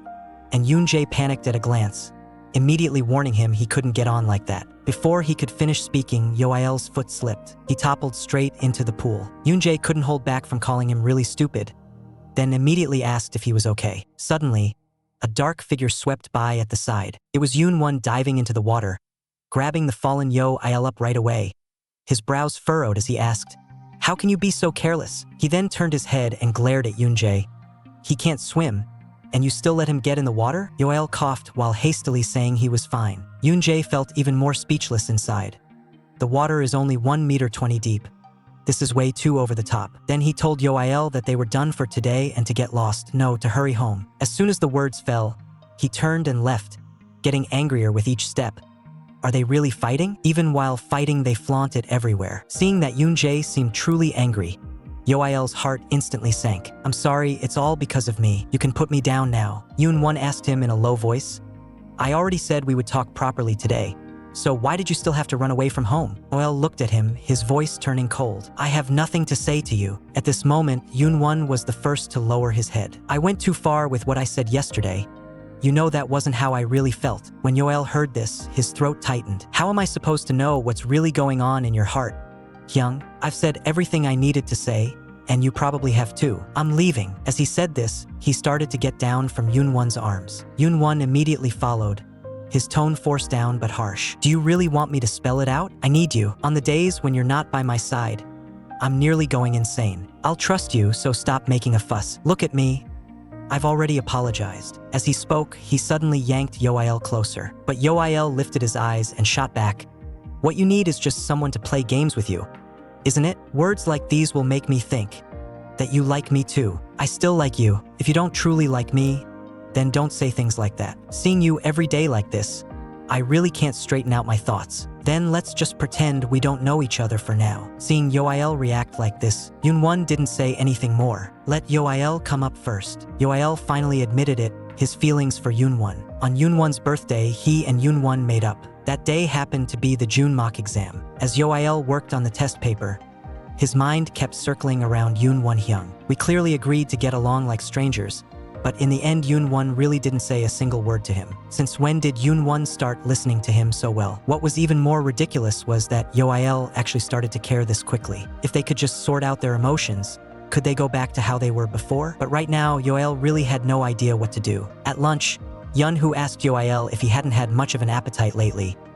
"You've been on bad terms with him for more than a month now, right?" Yoel said it wasn't a fight, that he had just eaten some bread and was really full. Then Yun-woo asked, "Then can you give me what you can't finish? This is my favorite dish." Yoel said of course. But in that instant, Yoel was reminded again of those times eating together with Yoon-won Hyung. No matter what he was doing, he would think of Yoon-won Hyung. When he was doing math problems, Yoel got stuck on a difficult question and just couldn't solve it. The way Yoon-won Hyung used to teach him how to solve problems suddenly broke into his mind. It had only been 3 short months, but they had already accumulated so many memories. What on earth was he supposed to do to erase all of this? Yoel started to think back. Exactly when did he begin to like Yoon-won? Was it after the misunderstanding from their first impression was cleared up? Was it at the moment he realized that Yoon-won was actually very warm and very gentle? Or was it even earlier, back when that Hyung, who had always only known how to joke around, suddenly seemed a little different. No, right? How could I have fallen for him over something so trivial? Then, from what moment on did it really begin? Suddenly, it was as if something clicked for Yoel. The next second, he hit the stop button. He immediately rushed off the platform and, without thinking of anything else, sprinted wildly forward. So it turns out, when you like someone, there's no way to forcibly hit stop. Even if you pour out everything in your heart, it's still hard to truly let go. Instead, it's like the tide, surging up again and again, only to finally sink back powerlessly into the depths of your heart. In that moment, Yoel felt a bit of regret. If only he hadn't confessed. If only he had just apologized that day and stayed by Yoonwon's side. If, when his brother spoke up back then, he had simply gone along and said yes. Was it because he woke up too late that even the tiniest gap to escape had been completely sealed off? Staggering, Yoel made his way back to his front door. The entire day, he hadn't been able to focus at all. I keep feeling like my mind is in complete chaos. Just then, the smell of cigarette smoke from Yoonwon Hyung suddenly reaches my nose. Yoel thinks it must be someone smoking the same brand as Yoonwon Hyung. If he'd known, he should have thrown away all the cigarettes before leaving. Suddenly, a familiar voice calls out to him from the side. When Yoel turns his head, he sees Yoonwon. Yoonwon flicks the ash off his arm and walks toward Yoel. Yoel asks him how he knew he would be here. Yoonwon slowly closes in. How long are you going to pretend you don't know me? I heard it from Cho Yun-hoo. Nothing happened between you two that day. Not only did you turn down his confession, you even said you like me. I'm sorry. I misunderstood you. Yoel stays silent for a moment, then says that if there's nothing else to talk about, he'll get going. But the next second, Yoonwon grabs him. It's my birthday today. Sing me a birthday song. Hearing that, Yoel is completely stunned. Here, seeing how flustered he is, Yoonwon can't help it and bursts out laughing. Realizing that Yoonwon is laughing at him, Yoel's face instantly turns red. Yoel says he lives in Agashwan and tells Yoonwon to go wait for him in room 202. With that, he takes off running. Yoonwon wonders if he should pull him back, but in the end, he holds himself back. If he waits a bit longer, Yoel should come back, right? After a while, he really did wait until Yoel came back. Yoel was holding a cake in his hand. Yoonwon asked if he had gone out to buy it. While Yoel was sticking in the candles, he said yes. Luckily, the shop hadn't closed yet. Once the candles were in place, Yoonwon took out a lighter and lit them one by one. Then he just stared fixedly at Yoel like that. Now Yoel had no way to dodge it and had no choice but to sing him the birthday song. While Yoel was singing the birthday song, Yoonwon kept staring at Yoel from beginning to end. When Yoel finished singing, Yoonwon blew out all the candles in one breath. Looking at Yoel with a satisfied expression, he said in a low voice, "Thank you, I really missed you. If it weren't my birthday, I feel like you wouldn't have come to see me at all, so I've been waiting for today." But at the crucial moment, Yoonwon once again failed to make himself clear. As a result, Yoel started avoiding him again. When Yoonwon asked Yoel whether he had missed him, Yoel didn't hide it and said directly, "I did. I even thought about throwing everything away and just being with you. But if I did that, my expectations of you would only grow more and more. So in order to calm myself down, I pretended not to know you. But my head is filled with you, so much that I can't even breathe.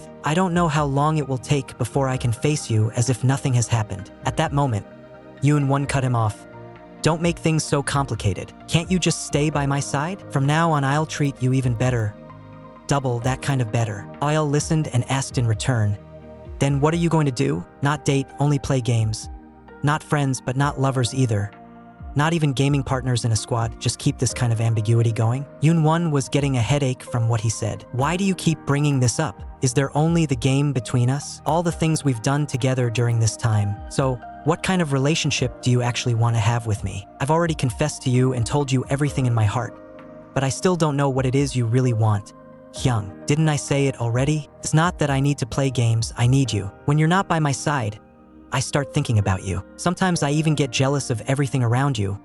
I really can't control my emotions. If you weren't important to me, no matter how much you insisted, I would still drag you back home. But I just can't treat you like that." Yoel was stunned. "Why? Is it because I hate that kind of behavior? I understand that feeling. Because I don't want you to hate me, I will never do anything you don't like. Not even once. This is my way. But Hyung, why are you like this? When I ask you for a reason, you always say things that make people misunderstand. Do you like me?" In the next second, Yoonwon suddenly moved in close. Yoel immediately pushed him away. "Don't think you can gloss over this.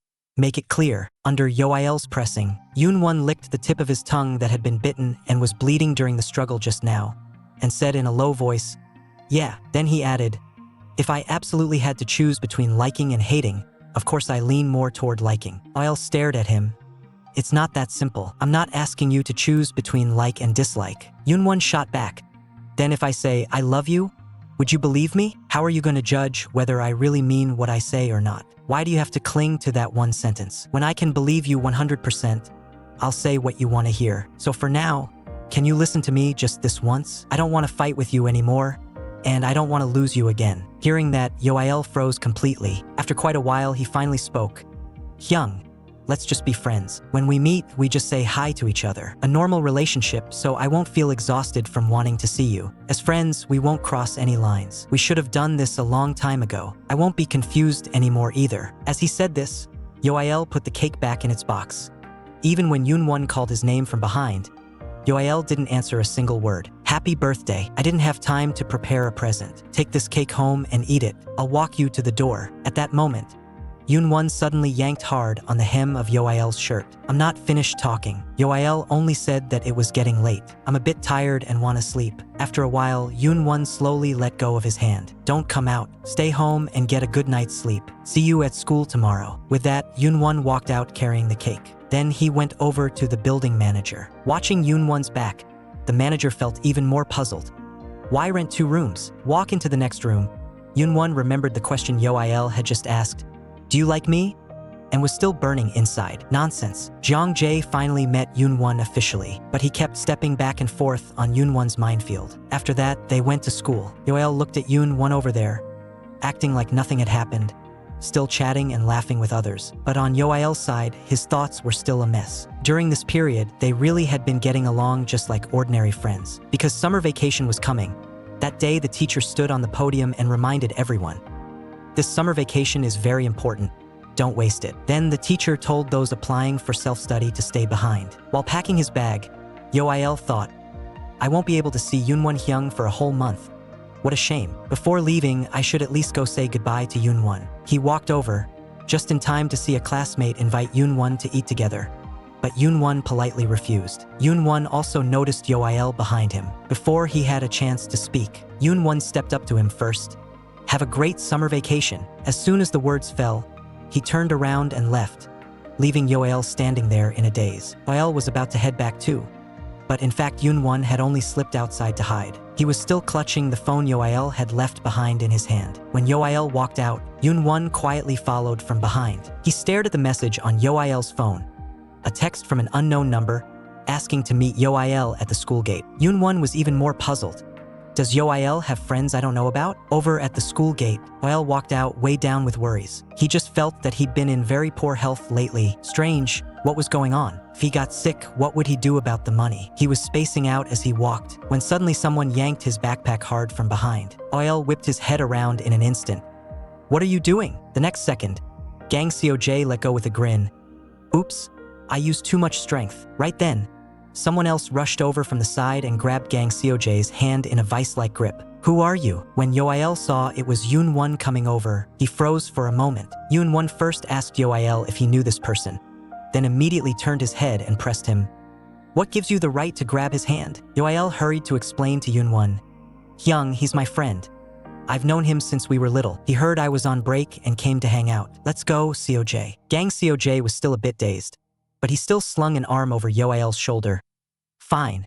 Since you and he are so close, I'll let it slide. But you don't look happy at all. Are you two really that close? Standing to the side, Yoonwon asked Yoel again.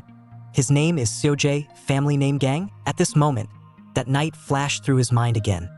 The name Yoel had cried out in his dream was this very name, Gang Seo-jae. That blonde guy who got beaten up that day had said that Gang Seo-jae and Yoel grew up together from childhood. The kind of friends who played together all the way. When Yoel was bullied, Seo-jae had helped him out quite a lot. Hearing Yoonwon call out his own name, Gang Seo-jae was instead taken aback.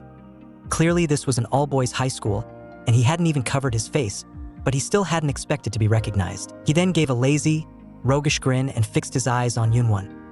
Looks like I'm getting more and more famous. Huh, but the show I'm on hasn't even aired yet, so just pretend you don't know me. I'm going to get burgers with him. Are you coming or not? When they arrived at the restaurant, Gang Seo-jae tilted his head and looked at Yoonwon and Yoel beside him. The more he looked, the stranger it seemed. The vibe between these two was nothing like ordinary friends. Two grown men. Why are they touching each other's faces? Oil sat there silently again, even more suspicious. He was so nervous, too, constantly sneaking glances at that guy's expression. Could they be 909? If they really were, then he'd be holding some serious leverage. So he would confirm it right now. He stepped forward and reached out to pinch Yoel's cheek. Eat slower, your cheeks are about to burst. The next second, Yoel slapped his hand away. You scared me, don't touch me. Gang Soj lifted the corners of his lips in a smug smile. He deliberately leaned closer to Yoel again, lowering his voice. What? How come you didn't say anything when that Hyung touched you? After saying that, he even looked provocatively at Yoon-won across from them. His personality is a little sensitive because he's too naive, too kind. I even specially taught him how to curse people. Yet he actually treats me like this. I'm really heartbroken. When you hang out with him, don't you feel pretty relaxed? You two are so close, you must know him very well. That angry face of Yoon-won's was practically written right in front of his eyes. Gang Soj felt a surge of triumph in his heart and almost burst out laughing. At that moment, Yoel beside him suddenly coughed, as if something had choked him. Yoon-won immediately switched to a worried expression, his gaze chasing after him at once. But Gang Soj moved a step faster, stepping up to put an arm around Yoel and asking in a low voice, "What's wrong? Did you eat too fast again and it got stuck? How many times have I told you to get rid of that bad habit of eating too fast? Don't make yourself look so shabby. It's really embarrassing." Yoon-won finally couldn't hold back anymore and spoke with a cold face. You haven't stopped spouting nonsense since just now. Even if you're close, there's got to be a line. Gang Soj let out a derisive laugh. A line? There's no such thing between us. He and I grew up together, close like family. That's why my words are a bit sharp. But you've only known him for a few months, right? Aren't you just classmates? What gives you the right to lecture his family? If you act like this, people will get the wrong idea. In that moment, Yoon-won clenched his fists so tightly his nails were about to gouge blood from his palms. Gang Soj really hadn't come to sincerely apologize to Yoel. After his true intention was exposed by Yoel, he simply flew into a shame-fueled rage. When Yoel went to the restroom, Gang Soj leaned over to Yoon-won and asked, "Did you bully Yoel? He looks really scared of you. You must scold him a lot. I didn't have the sense to see it and even invited you along." At that moment, Yoel came back, his stomach still twisted with discomfort. He just wanted to kick the guy out before Gang Soj could keep spouting nonsense.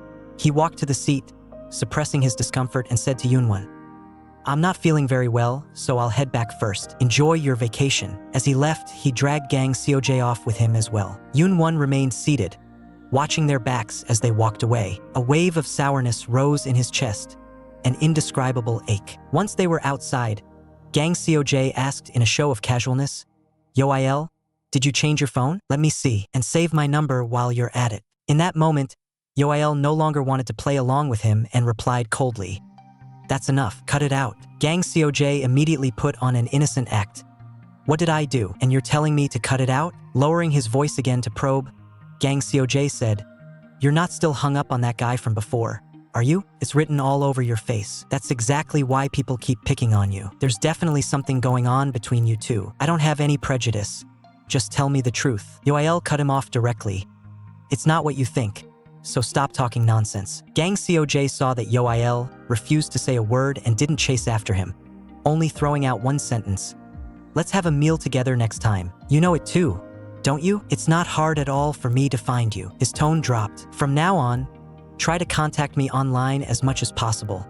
Got it? I won't be free until you're almost taking the college entrance exam." He paused. "First, take me off your block list. Oh right, after the show airs, will you vote for me?" Yoel's face was expressionless. "No, don't talk to me." The next second, however, Gang Soj laughed even louder, as if things had gone back to how they used to be. "You've said it before that the two of us were the closest. It's still the same now." At this moment, Yoel suddenly called out to Gang Soj, "I won't make up with you, and I'm not doing this to cooperate with you. At first, I almost thought you really came to apologize." He paused. "But you kept bringing up all those things from several years ago, and the more I thought about it, only one reason was left. You're scared, aren't you? You're afraid I'll tell people what you did, aren't you? You want me to keep my mouth shut." Yoel exposed his thoughts on the spot, and Gang Soj's gaze instantly turned cold, murderous intent flaring. The next second, it was like his whole face changed. "What did I do? Did I ever hit you? You ordering other people to bully me also counts as school violence. Even if no one punishes you,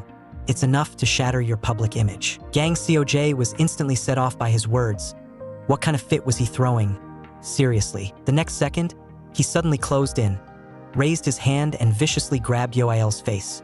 Do you have any proof? How dare you say that? If there really was evidence, what would he do? Gang Seo-jae was so furious he completely lost it. What?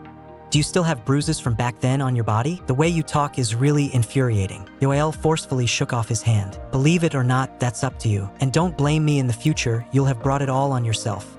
If you dare come to me again next time. At that moment, Gang Seo-jae raised his hand, ready to strike down. Frightened, Yoael instinctively shut his eyes. But that didn't make Gang Seo-jae stop at all. Instead, he kept slapping Yoael on the head. Then he grabbed a fistful of Yoael's hair and yanked upward. You still dare threaten me? Think you've grown some wings? Acting like this will make me change my mind. Next time, it has to be just the two of us meeting alone. After a while, Gang Seo-jae finally let go of the hand that was yanking Yoael's hair. Even after he walked far away, Yoael was still standing in the same spot. He touched the place that had been grabbed, and tears of grief suddenly spilled down. He sat there alone, unable to stop crying. Meanwhile, on the other side, Yoon-won returned home, completely deflated. In his head, Gang Seo-jae's words from the day kept replaying. You've only known him for a few months? Isn't he just your classmate? What right do you have to scold his family? What right do you have to lecture his family? The more Yoon-won thought about it, the angrier he got. Family? Is she bragging about how close they are or what? Seriously, if you're not in a relationship, you don't deserve to be upset. I haven't dated even once up till now, so what on earth am I supposed to do? He suddenly thought of that friend who had just broken up, and immediately picked up his phone and dialed. As soon as the call connected, Yoon-won got straight to the point. Are you seeing anyone recently? At first the friend didn't realize who it was, but soon recognized Yoon-won's voice. Yoon-won repeated the question again. The friend shot back, are you drunk? Yoon-won got even more irritated. No, didn't you say you broke up last time? Did you get a new girlfriend after that? Just answer me first. The friend said they had gotten back together, and Yoon-won froze on the spot. What? You were literally crying when you said you'd broken up. The friend said couples are supposed to bicker.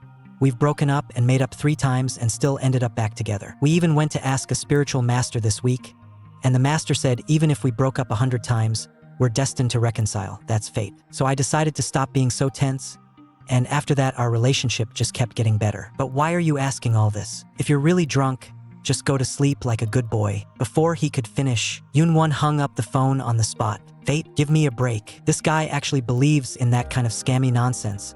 I never should have made this call. After a brief silence, Yoon-won started trying to recall Yoael's date of birth. What day was it exactly? He didn't have Yoael's ID card on him, and immediately thought of his student ID. His steps felt floaty, and he staggered into the room. His gaze fell on the student ID, on that line with the date of birth. Even Yoon-won himself couldn't tell what exactly he was doing right now, if this really was fate. He suddenly realized Yoael was the boy who had given him the shiju cake back then. Right then and there, Yoon-won bolted out as if he'd lost control, frantically wanting to find him. He lowered his head and stared fixedly at Yoael's student ID in his hand. Yoon-won remembered the scene from earlier that day again. Now that he's with me, is he already feeling so miserable he wants to throw up? Has he started to hate me? You clearly said you liked me. You're not allowed to change your mind. Right after that, scenes from childhood surged into Yoon-won's mind once more. I started to fear love, afraid I would mess everything up again. Back then, Mom got injured while saving me and never again could draw. I went to her to apologize. She forgave me and even said, "It's okay, because Mom loves you." Hearing her say that, I really felt happy in that moment. Sadly, good days never lasted. That day, I saw Mom cut off her own hair with her own hands. She seemed to go crazy and screamed at me to get out. That scene was like a horror movie playing on an endless loop. Mom's personality swung wildly between good and bad. After yelling at me, she would immediately apologize. While apologizing, she would keep saying she loved me. Then she would lose control again and force me not to say I loved her anymore. She said I was the one who made other people become unhappy. I said I didn't deserve happiness. Steeped in deep guilt, I slowly got used to my mother's vicious words. But just then, she left me and departed from this world. My first memory of love was only death. For a long time after that, that terrifying thought kept appearing. But I was afraid to see my mother who hated me again. So I forced myself to endure no matter what. I only dared to form those kinds of shallow relationships where, even if I made a mistake, they wouldn't blame me. Those kinds of shallow relationships where, even if I made a mistake, they wouldn't blame me. In a way, it also satisfied my obsession. I had confirmed it. Love is the most useless thing. So I made up my mind to live my whole life like this. Life would go on just the same. Until I met that boy, we were never meant to meet. What exactly do you call what he did to me? Felt like charity. I was only focused on pretending nothing was wrong. But I never expected that I would be this greedy. I thought I had already been careful enough. It must have been around then, on that snowy day. I should have frozen to death back then. Why did I have to? Yoon-won slowly closed his eyes. The scene was yanked back again to that snowy day. That familiar voice once again rang in his ears. Yoon-won looked up and clearly saw what that person looked like. The next second, he jolted his eyes open. Only then did he realize he had actually fallen asleep just now. He looked at Yoael's student ID and smiled faintly. I keep hoping you'll come, and you just won't. You even snuck into my dream disguised as someone else, showed your face, and then disappeared. Suddenly, it was as if something occurred to Yoon-won. He hurriedly grabbed the student ID card. No, that's impossible. How could the fool who gave me the birthday cake be one Yoael? That boy said that day, because today is my birthday. Even earlier, Yoael had also told him, when it's my birthday, I'll definitely eat a shiju cake. In that instant, Yoon-won understood everything completely. He rushed out immediately, even though it was still pouring with rain outside. What he was thinking was, after I see him, what should I say? Should I ask if he was the one who gave me that cake that day? Should I thank him for saving me? Or should I say, does this count as fate between us? But one Yoael probably doesn't remember anything. If I say all this to him looking like I do now, he'll definitely think I'm crazy. But I can't worry about that anymore. If I can't see him now, I really will go crazy. I ran the whole way through the rain. By the time I got here, Yoon-won was completely sober. Just then, Shiju's meow suddenly came from nearby. Yoon-won walked over and, forcing down his breath, asked it, what are you doing in someone else's house? Are you hiding from the rain? Right after that, a woman walked out from inside. Oh my,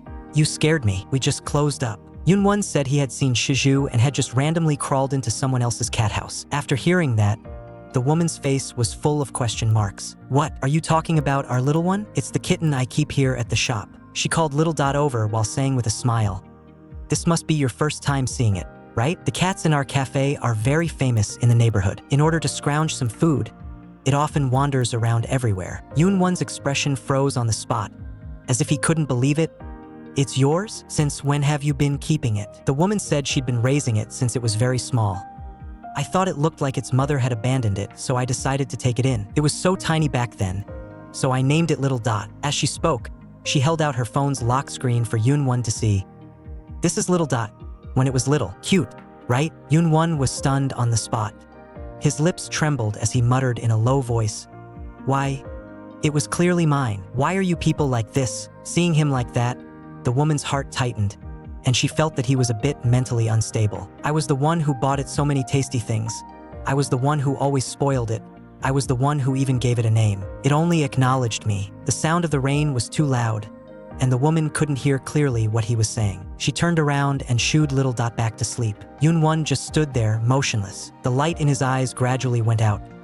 Why is it that everything I want, I end up losing in the end? This time, Yoon-won was truly wide awake. He actually confessed to Yoael while shedding tears. After cram school ended, the two of them walked on the way home. At that moment, Yoael received a call from the headmistress.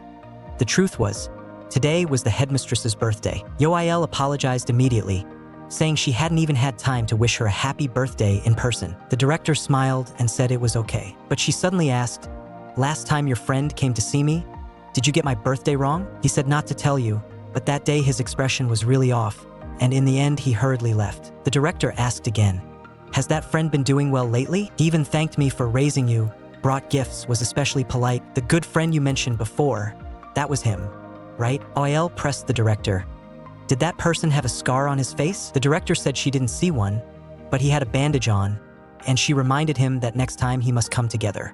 Okay, hurry home and get some good rest. After the call ended, Yoael only felt the world spinning. His legs suddenly went weak, and he could barely stand. Frowning, he thought, strange, what's been going on with my body lately? Is it because I haven't been sleeping well? The next second, his vision went black and he collapsed straight to the floor. Very soon, an ambulance arrived downstairs. Passers-by all gathered around, and some even thought there was a fire. On the road, Yoon-won passed by the building where Yoael lived and found the entrance packed with people. His heart tightened, and he immediately rushed over to ask what was going on. Hearing someone say that a resident in the exam dorm had just tried to take their own life, someone else added, "Recently another student moved into that room." Right after that he heard, "And today a high schooler suddenly fainted." The more Yoon-won listened, the more panicked he became. He immediately forced his way into the crowd. "Move! Let me check." The next second, he saw the medical staff carrying a stretcher out. He saw clearly that the person lying on the stretcher was Yoael. Yoon-won's whole body instantly froze. The next second, he lunged forward like he'd lost control, shouting his name. The medical staff immediately blocked him. "You can't get close. Please step back." Seeing Yoael like that, Yoon-won was trembling all over, unable to believe it. He hurried to explain that he was Yoael's guardian. Only then did the medical staff agree to let him get in the ambulance together. But Yoon-won was far too emotional, and once in the ambulance his condition only got worse. A paramedic asked him, "Are you having trouble breathing right now?" Noticing how tense his whole body was, they concluded it was hyperventilation. They immediately had him breathe into a paper bag. All the way there, Yoon-won just kept gripping Yoael's hand in a death grip. The scene cuts to the emergency center at the hospital. Yoon-won is unconscious, lying on a hospital bed. Yoael is sitting beside him, keeping watch over him the whole time. At this moment, Yoon-won slowly opens his eyes. When he sees clearly that it's Yoael, he bolts upright. Yoael immediately steadies him and anxiously asks if he's okay. Yoon-won's emotions explode all at once, and he throws himself at Yoael, hugging him tightly. He asks over and over, "Are you okay? How are you now? Are you hurt anywhere? Did you faint? Why did you faint?" Yoael says he only passed out because he was too exhausted, and luckily he fell onto his backpack, so he wasn't injured. He's getting some sleep while on an 4 drip, and he's much better now. "More than any of that, what I really want to know is how you ended up here, Hyung." Yoon-won's eyes immediately fill with tears. "I thought something had happened to you. Do you know how worried I was?" Yoael looked at him, clearly stunned. "Hyung, are you crying?" As he spoke, he raised a hand to wipe away Yoon-won's tears. Only then did Yoon-won lower his voice and tell him, "One Yoael, I'm begging you. Don't leave me. Hurry up and fall for me again too. Stop treating me like a friend. As long as you're willing, I can date you as well." He was completely panicked and had no idea what to do. He asked Yoon-won what was going on and told him to calm down first. But Yoon-won looked utterly serious. "I won't push you anymore. Please, look at me." Yoael raised his hand and tapped him on the head, remembering how the doctor had just said he'd had symptoms of hyperventilation. Could he really have hurt his brain? "There's no way Hyung would be crying while confessing to me. Impossible, absolutely impossible. It's 100% that something's wrong with his brain." The very next second, Yoon-won stared at him and asked, "Are you thinking there's something wrong with my head right now?" Yoael was startled and hurriedly said no. Yoon-won stressed it again. "I'm very clear-headed. I'm really fine." That was what he said.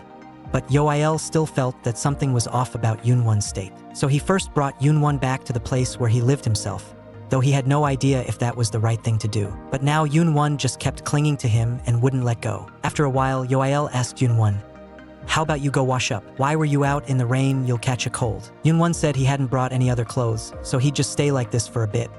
"But I still need to take a shower." At this moment, he suddenly remembered, "I regretted not preparing a birthday present for you last time, so I bought you some clothes, and it just so happens you can wear them now." As he spoke, he opened the wardrobe and started rummaging through it. Then he took the clothes out and handed them to Yoon-won. "I know you have this piece, but I remember you said the clothes had gotten smaller and you couldn't fit into them. I kept that in mind all this time. It wasn't expensive. If you don't like it, just wear it once and throw it away." Yoon-won took the clothes, so happy he could barely contain it. "I love it so much. I'm going to wear this for the rest of my life." Yoael just felt he was being way too dramatic. But at least now there were clothes he could change into. Suddenly, Yoon-won rushed forward and grabbed Yoael in a hug again, his voice trembling. "Really? Thank you. This isn't a dream, right? Pinch me." Yoael looked at him, raised his hand and pinched his cheek, always feeling like Yoon-won had turned into a different person. He forced his emotions down, thinking he would wait until Yoon-won calmed down to talk, and first asked, "Are you feeling unwell anywhere?" This time Gang Seoj had really gone mad. He not only kidnapped one Yoael, he even laid hands on him. After showering, Yoon-won put that jacket on directly. Yoael asked if he wasn't going to wear something underneath. Yoon-won said your clothes are too small, then frowned and shot back. "Why are you staring at me like some kind of pervert?" Yoael immediately turned his head in a panic. "I wasn't looking." Yoon-won fixed his eyes on his reaction and lowered his voice. Do you have something you want to say? Yoel first asked him if he was feeling any better. Yoon-won leaned against his shoulder, rubbing against him clingily, and said in a low voice, "Much better." Right after that, Yoel asked again, "Can you explain what you just said? Do you want me to explain what the words, 'I like you' mean?" Yoel looked at him and nodded. "Yes, I don't really understand. I want to hear you make it a bit clearer. Didn't you say before that you don't like being in relationships?" This time Yoon-won didn't dodge it and admitted directly, "Because I'm scared. Liking someone is something you can't see or touch, so it makes people feel uneasy. It's like sand.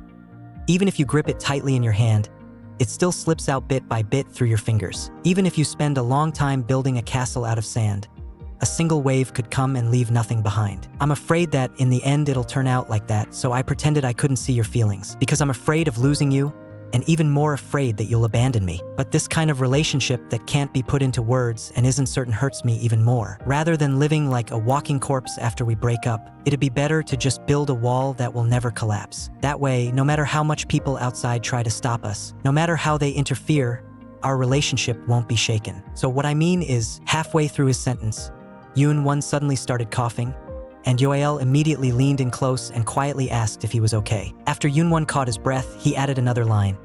"I know that I just have to say something like, 'I like you, go out with me,' but I don't really trust those kinds of words, so I don't know how to confess to you. I really like you, but I'm also afraid that one day we'll break up.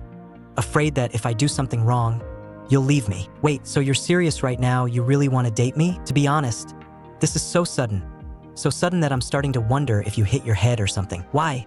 Exactly. How did you suddenly start liking me?" "I know, from the very beginning you must have felt it was very sudden. I wasn't able to express myself properly before, because I didn't understand these things. You taught me and I just followed your lead. I learned very fast. It'll definitely be different from when we were just friends. This time I'll love you properly. You'll accept me, right?" Oil's eyes suddenly reddened. "Bro, what are you even struggling with? It's clearly you who kept pushing me away, pushing me until I finally gave up completely. And now you suddenly confess. What do you want me to do? Honestly, liking you is just too exhausting. But not liking you is even harder than continuing to like you, so I can't let go." Yoon-won was delighted to hear this. He walked straight up and gently kissed Yoel. That evening, Yoon-won sent Yoel message after message, but Yoel never replied. On the other side, Yoel drifted in and out of consciousness, only feeling a terrible headache. Then he slowly opened his eyes. He was actually asleep, and he also felt that something was wrong. He sat up and glanced around the area, his heart tightening. "Where is this?" At that moment, a voice came from beside him. "Awake? You woke up right on time for a meal. Come eat. I ordered jjajangmyeon and fried rice. Which one do you want?" Yoel looked up and saw that it was Gang Seoj. In Yoel's head, the scene from right before he lost consciousness flashed back in an instant. The next second, he suddenly grabbed the pillow and hurled it hard at Gang Seoj. "Are you crazy? You're the one who brought me here? What on earth are you trying to do?" Gang Seoj raised Yoel's phone and shook it. "Who told you to block me? I just wanted to talk to you. Do you know how hard it was for me to track you down?" Yoel immediately rushed over to snatch it. "What are you doing with my phone?" Then Gang Seoj pulled out a letter. "You were still hiding this in your pocket. A love letter? On it was written, Yoon-won Hyung, I love you." Two grown men writing something like this. Does that sound normal? Shaking with rage, Yoel lifted his hand and punched him. "Don't you dare call his name so casually. You disgusting guy. I don't have time to waste on you. Give me back my phone." Being called disgusting right to his face made Gang Seoj's temper flare up in an instant. Yoel didn't want to waste any more words on him and just coldly pressed him to hand over the phone. Seeing that he absolutely refused to give it back, Yoel simply turned around, ready to go file a report. He would report the fact that he had kidnapped him as well. He threw one last line over his shoulder. "If you don't want to go to the police station, then agree to one condition. Promise you'll never come looking for me again, and this time you have to write it down clearly in black and white." Suddenly, Gang Seoj behind him quickly closed in. He yanked Yoel in one swift motion. Then he directly dragged him away. He started mocking him coldly and harshly.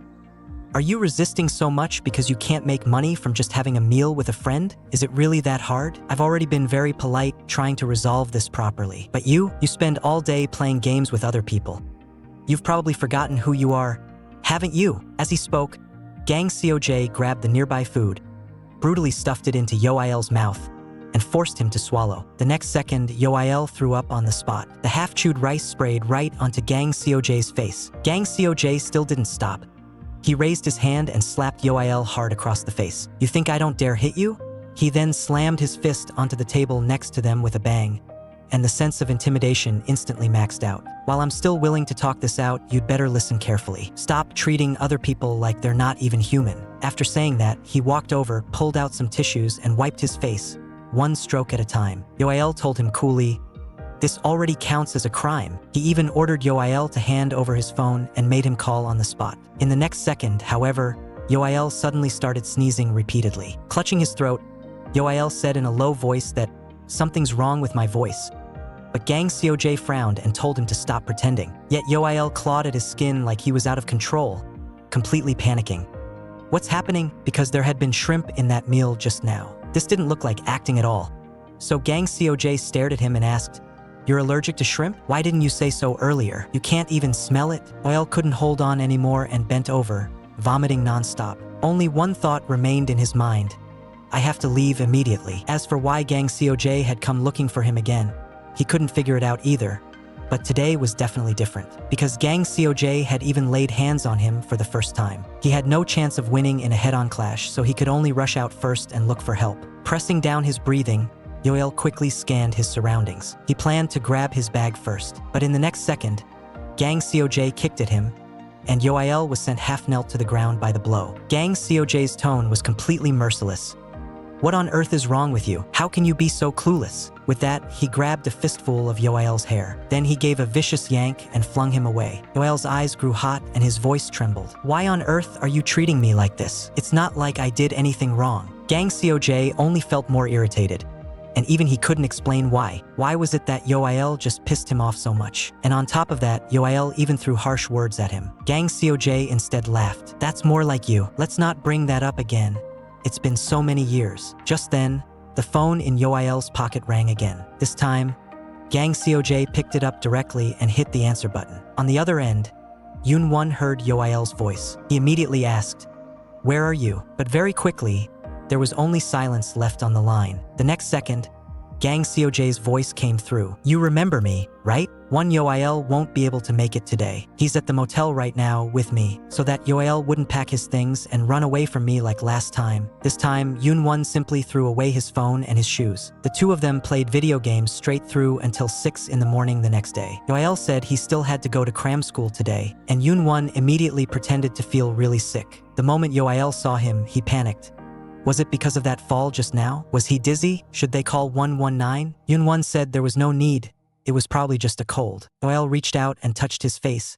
He really did have a fever. There's no medicine here, so Yoel gets ready to go out and buy some for him. Yoon-won asks, "We're in the middle of a game, and you're going out now?" Yoel says, "I don't play games with sick people. You're gonna lie down in bed like a good boy right now." As he speaks, he pulls Yoon-won up. Yoon-won asks again, "Do you really have to go to cram school today? A patient needs someone to look after him." Yoel says, "Missing one day of class is fine." After using a lot of strength, he finally helps Yoon-won lie down properly on the bed. Seeing that he's about to start running his mouth again, Yoel simply tells him to shut up quickly. "I'll be back soon. You stay put and behave." Before leaving, Yoel even turns off the light for him, letting him get some sleep first. As soon as Yoel leaves, Yoon-won immediately sits up, so naive to this extent. Then he sees Yoel's phone lying on the desk. This scene is exactly the same as that day, but what's different today is he's only going out for a bit. He said he'd be right back. Yoon-won stares at Yoel's shoes by the door. Even though nothing will happen today, what if next time Yoel leaves Yoon-won behind again? If Yoel gets tired of him, will he pack up and walk out again? No, he absolutely can't let something like that happen. As expected, it's best to destroy everything. Anyway, now Yoon-won has already made things clear with Yoel. Next, Yoon-won goes to look for the dorm manager. The manager asks him, "Are you staying here overnight today?" Yoon-won said, "Yes, and today should be the last day as well." The manager was taken aback. "Are you checking out?" Yoon-won nodded. "Yes." Yoon-won spoke again. "May I ask you a favor? Could you help me throw these away?" As he said that, he took out Yoel's shoes and phone. The manager stared at the phone, even more confused. "Isn't this perfectly fine? Why throw it away?" Yoon-won smiled faintly. "If I throw it away with my own hands, then it really will become, I'm the one who threw it away. Right?" He was afraid Yoel would run away. Although the manager didn't really understand, his intuition told him this wasn't a bad thing. The manager still agreed. Yoon-won added, Of course it's not a bad thing. I'll transfer you a separate fee for the trouble. Thank you. Then he immediately rushed back to the room. He went back to wait for Yoael to return after buying the medicine. As soon as he walked in, he noticed the room had suddenly become very clean. Even the bedsheets had been changed to new ones. Strange. Did Hyung change them? Yoonwon didn't respond, so Yoael thought he was asleep. He raised his hand and touched Yoonwon's forehead to check if the fever had gone down, thinking to himself that he still had to feed him the medicine. Take the medicine and then sleep. That way you'll get better faster. He twisted open the cap, getting ready to help Yoonwon drink it. But Yoonwon was sleeping too deeply. After thinking it over, Yoael decided not to wake him up. Let him drink it after he wakes up. Suddenly, he heard Yoonwon cough over there, and Yoael immediately tensed up. Are you okay? Hearing Yoonwon mention medicine, Yoael instinctively thought he was asking to take his medicine. Yoael hurriedly said, if you drink some water, you'll be able to swallow it. It'll be quick. As he spoke, he tried to give him water.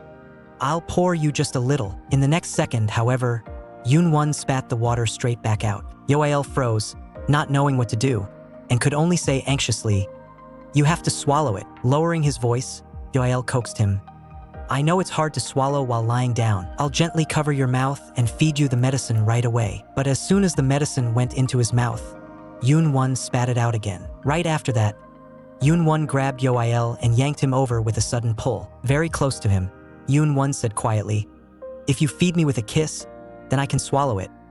Only then did Yoael realize he hadn't been asleep at all. Yoonwon was still trying to argue. I just woke up, but Yoael didn't believe a single word. Yet Yoonwon thanked him earnestly.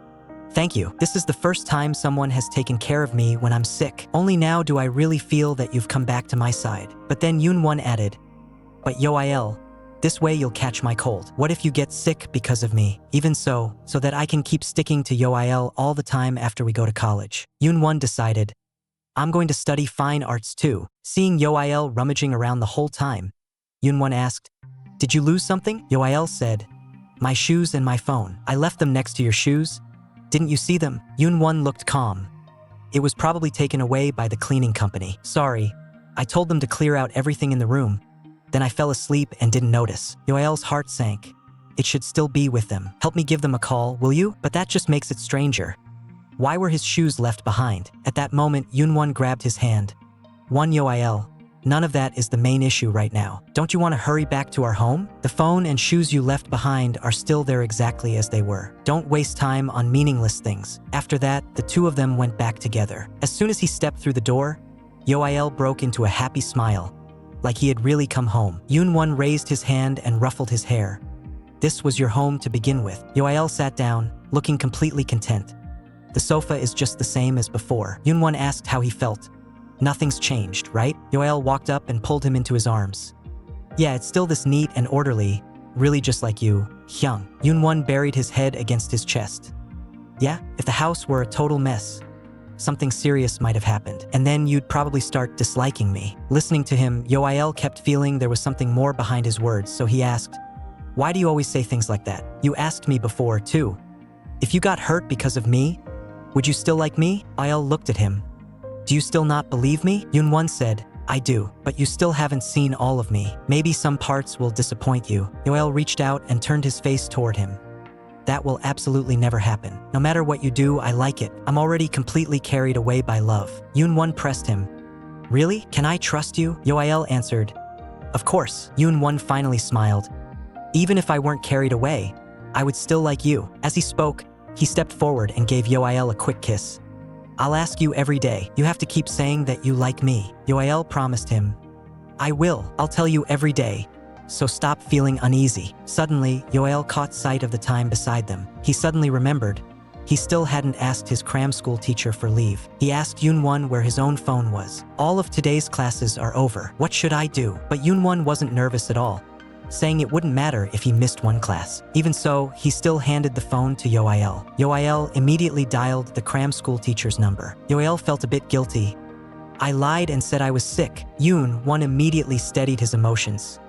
You are sick. Did you forget you just fainted? Just get a good rest today. What time do you go to the cram school tomorrow? We haven't gone out to have fun in ages. When he heard Yoael say the cram school ran from 10 a.m. to 6 p.m., Yoonwon frowned. That's way too late. He had originally wanted to have Yoael go to the study room after class. At that, Yoon-won was even more annoyed. "You're being too cruel to me. I finally managed to bring you home. And now we still have to be apart for a whole day." Yoael told him that he had to work hard. There were only 4 months left until the college entrance exam, and once he got into university, there would be plenty of time to have fun. In that moment, Yoon-won really wanted to lock Yoael up. He pressed on, asking, "After you get into university, what do you want to do? There must be a reason you're working this hard. If you go on blind dates or something, I won't let you off." Yoael said he had never thought about what he wanted to do. He just wanted to go to the same university as his Hyung. With Hyung's grades, you can definitely get into Korea University. But I started preparing for the art exam too late. I'm not confident. If I want to stay with you, I have to work harder. Yoon-won was a little surprised. "Just for this? You want to stay with me?" Yoael looked at him. "Of course. I also think about you from morning till night. But if they got into different schools, they wouldn't be able to see each other." In the next second, Yoon-won pulled him into a hug. "You're really discouraging." Yoael lifted his eyes and replied, "Examinees are not allowed to lose heart. You have to perk up and study properly." Yoon-won said he had a crazy idea, and Yoael looked at the expression on his face. Even though he didn't know what it was, he first told Yoon-won not to let his thoughts run wild. At this moment, Yoon-won said, "I'm going to study art too. I want to major in the same field as you. It's not that you absolutely have to go. Think about it, if our majors are different, how am I supposed to keep an eye on you? Who knows if you'll get lured away by some random guy?" Yoael found this reason way too absurd. "Don't you hate drawing? Haven't you always hated it?" Yoon-won said in a low voice, "As long as you're by my side, it's fine." Yoael was still uneasy. "You don't have to force yourself for me. I can apply for another major too." But Yoon-won was especially insistent. "No, this is my own issue. I'll work hard together with you too. You just need to take good care of yourself. Looks like you've got one more competitor now. If I really can't hold on, I'll just imagine what it's like to draw on your body. It works surprisingly well and lets me clear my mind in an instant." Yoael listened with a face full of question marks. "What on earth are you imagining?" Yoon-won, happy like a little kitten, rubbed his face against him. "Nothing. I'll give you a live demonstration another day." Seeing that Yoael was single-mindedly focused only on studying, Yoon-won started getting jealous again. Later on, Yoon-won really did go with Yoael to the art cram school. Although he looked like he didn't think much of it, when it actually came time to put pen to paper, Yoon-won still hesitated. At that moment, Yoael, who was beside him, reached out to hold his hand. Yoon-won froze for a second and turned his head in confusion. Yoael was smiling right at him, his gaze very gentle. I just wanted to hold your hand, while no one else is here yet, and the air conditioner is too cold, your hand is a bit chilly." The tips of Yoon-won's ears instantly turned red, but he still nodded. It's already been a week since going to the art museum with Yoon-won. Completely opposite to what he had worried about before, Yoon-won's artistic talent stunned everyone. He got first place in drawing for 2 days in a row, adapted quickly, and was immediately called the star pupil of the cram school. But when Yoael said that he himself was a swindler, Yoon-won rushed over and grabbed him on the spot, pinching his face. "How can you say that my big brother is a swindler? I told you, you're not allowed to get too close with other people." Yoael had to explain that it was meant as a way of praising how amazing he was. Although they repeated more or less the same daily routine every day, as long as he was with Yoon-won, time felt completely filled with happiness.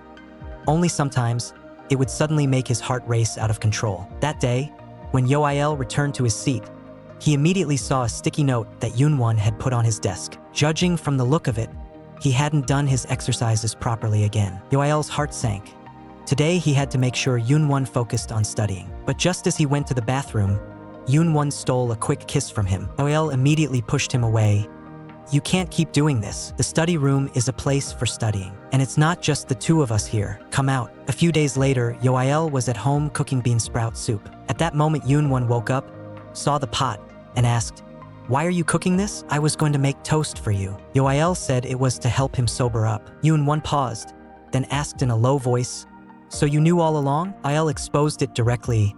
"Knew what?" "That you drink every night before going to sleep." Yoon-won said he hadn't been able to sleep lately, even after drinking for 2 days in a row.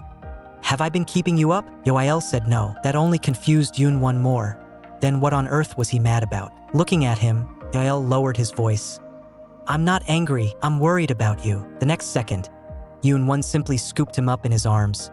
"What's there to worry about? I just get like this sometimes. Just drink a little.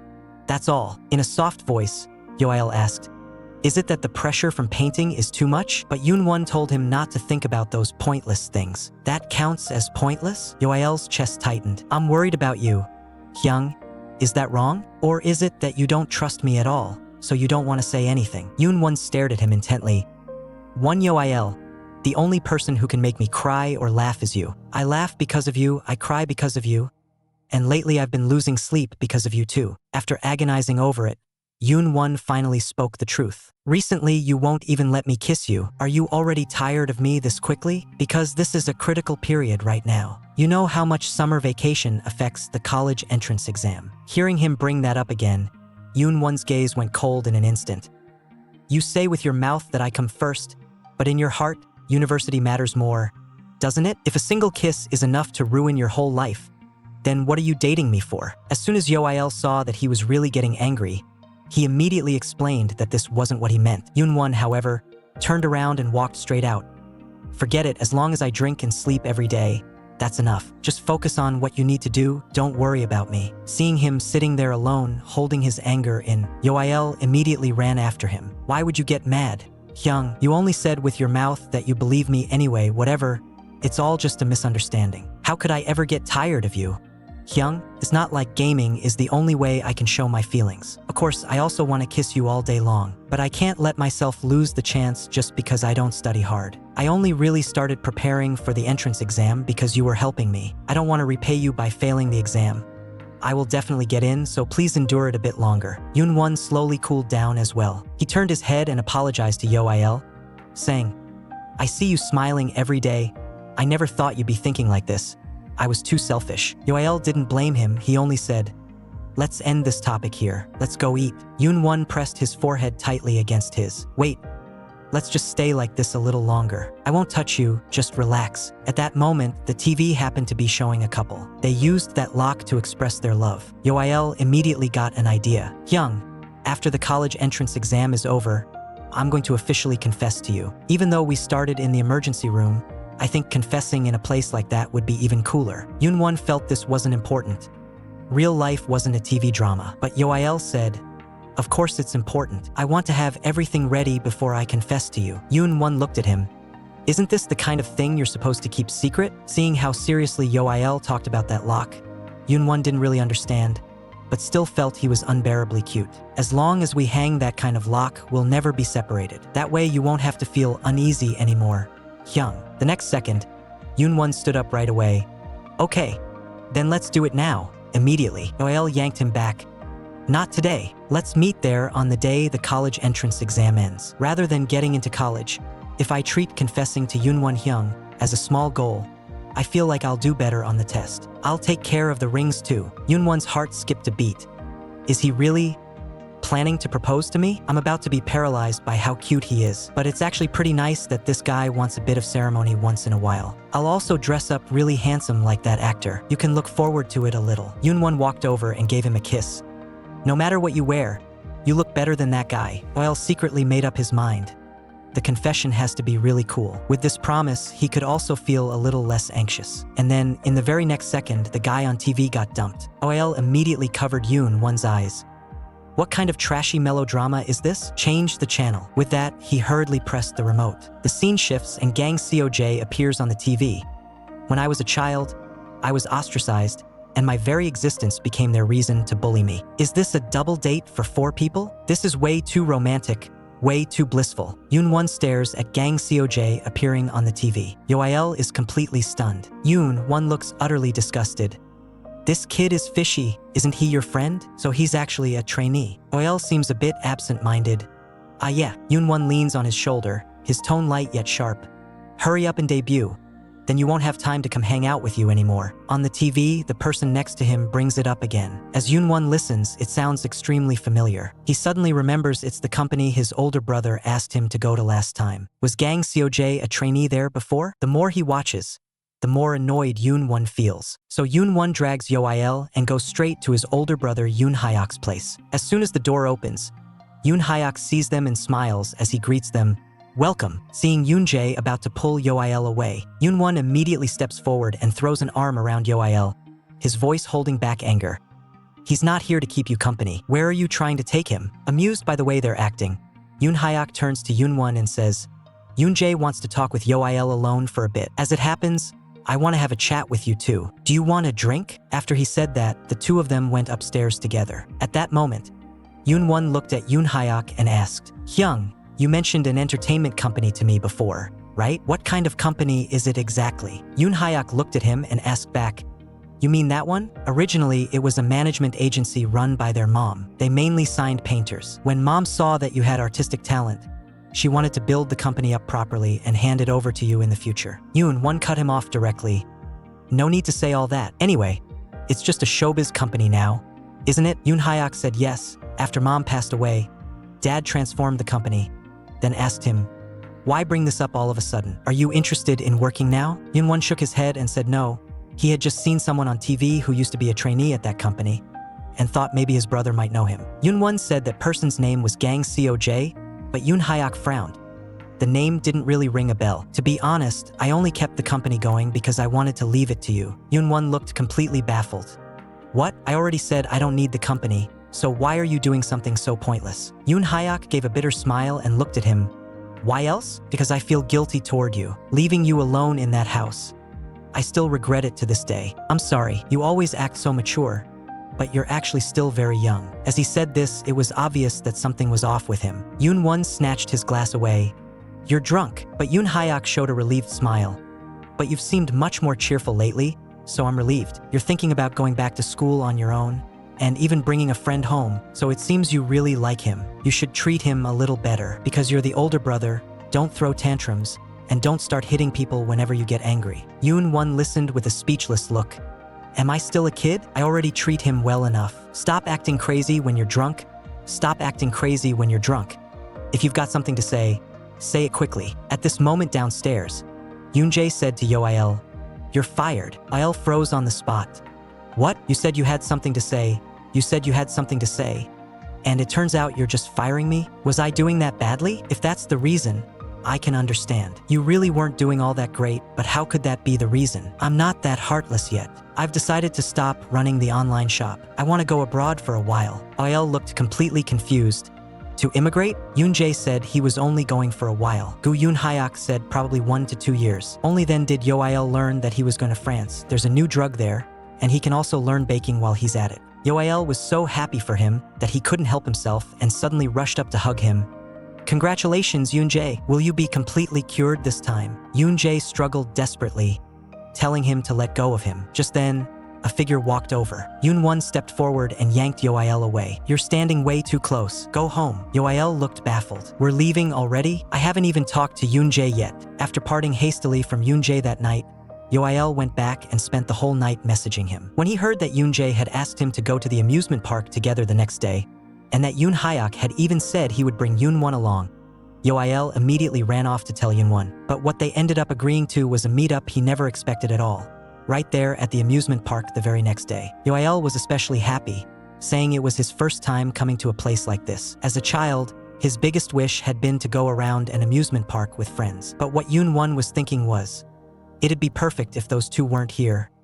What a pity. Yoil said no, it's us who tagged along with them. Besides, it's only fun when there are more people, and the rented school uniforms really suit us and look great. It was also the first time seeing Yoon-jae smile like that. Just then Yoon-jae looked over and called for them to hurry up and come, saying there wasn't much time left and they had to make the most of it. After that, with Yoon-jae, who often came to the amusement park, leading the way, they had an absolute blast. Determined to ride every single attraction today. They went wild the whole day. After coming out of the haunted house, Yoil almost threw up on the spot. Over there, Yoon Hyuk was taking Yoon-jae to play the claw machine for teddy bears. Yoon-won immediately grabbed Yoil's hand, pulled him and ran to the other side. Then they got on the Ferris wheel together. It was very quiet here and very comfortable too. Yoil said it was very comfortable, but was it really okay for them to be walking around alone like this? Yoon-jae would come looking for them. As soon as she heard that, Yoon-won became unhappy and said, What the heck?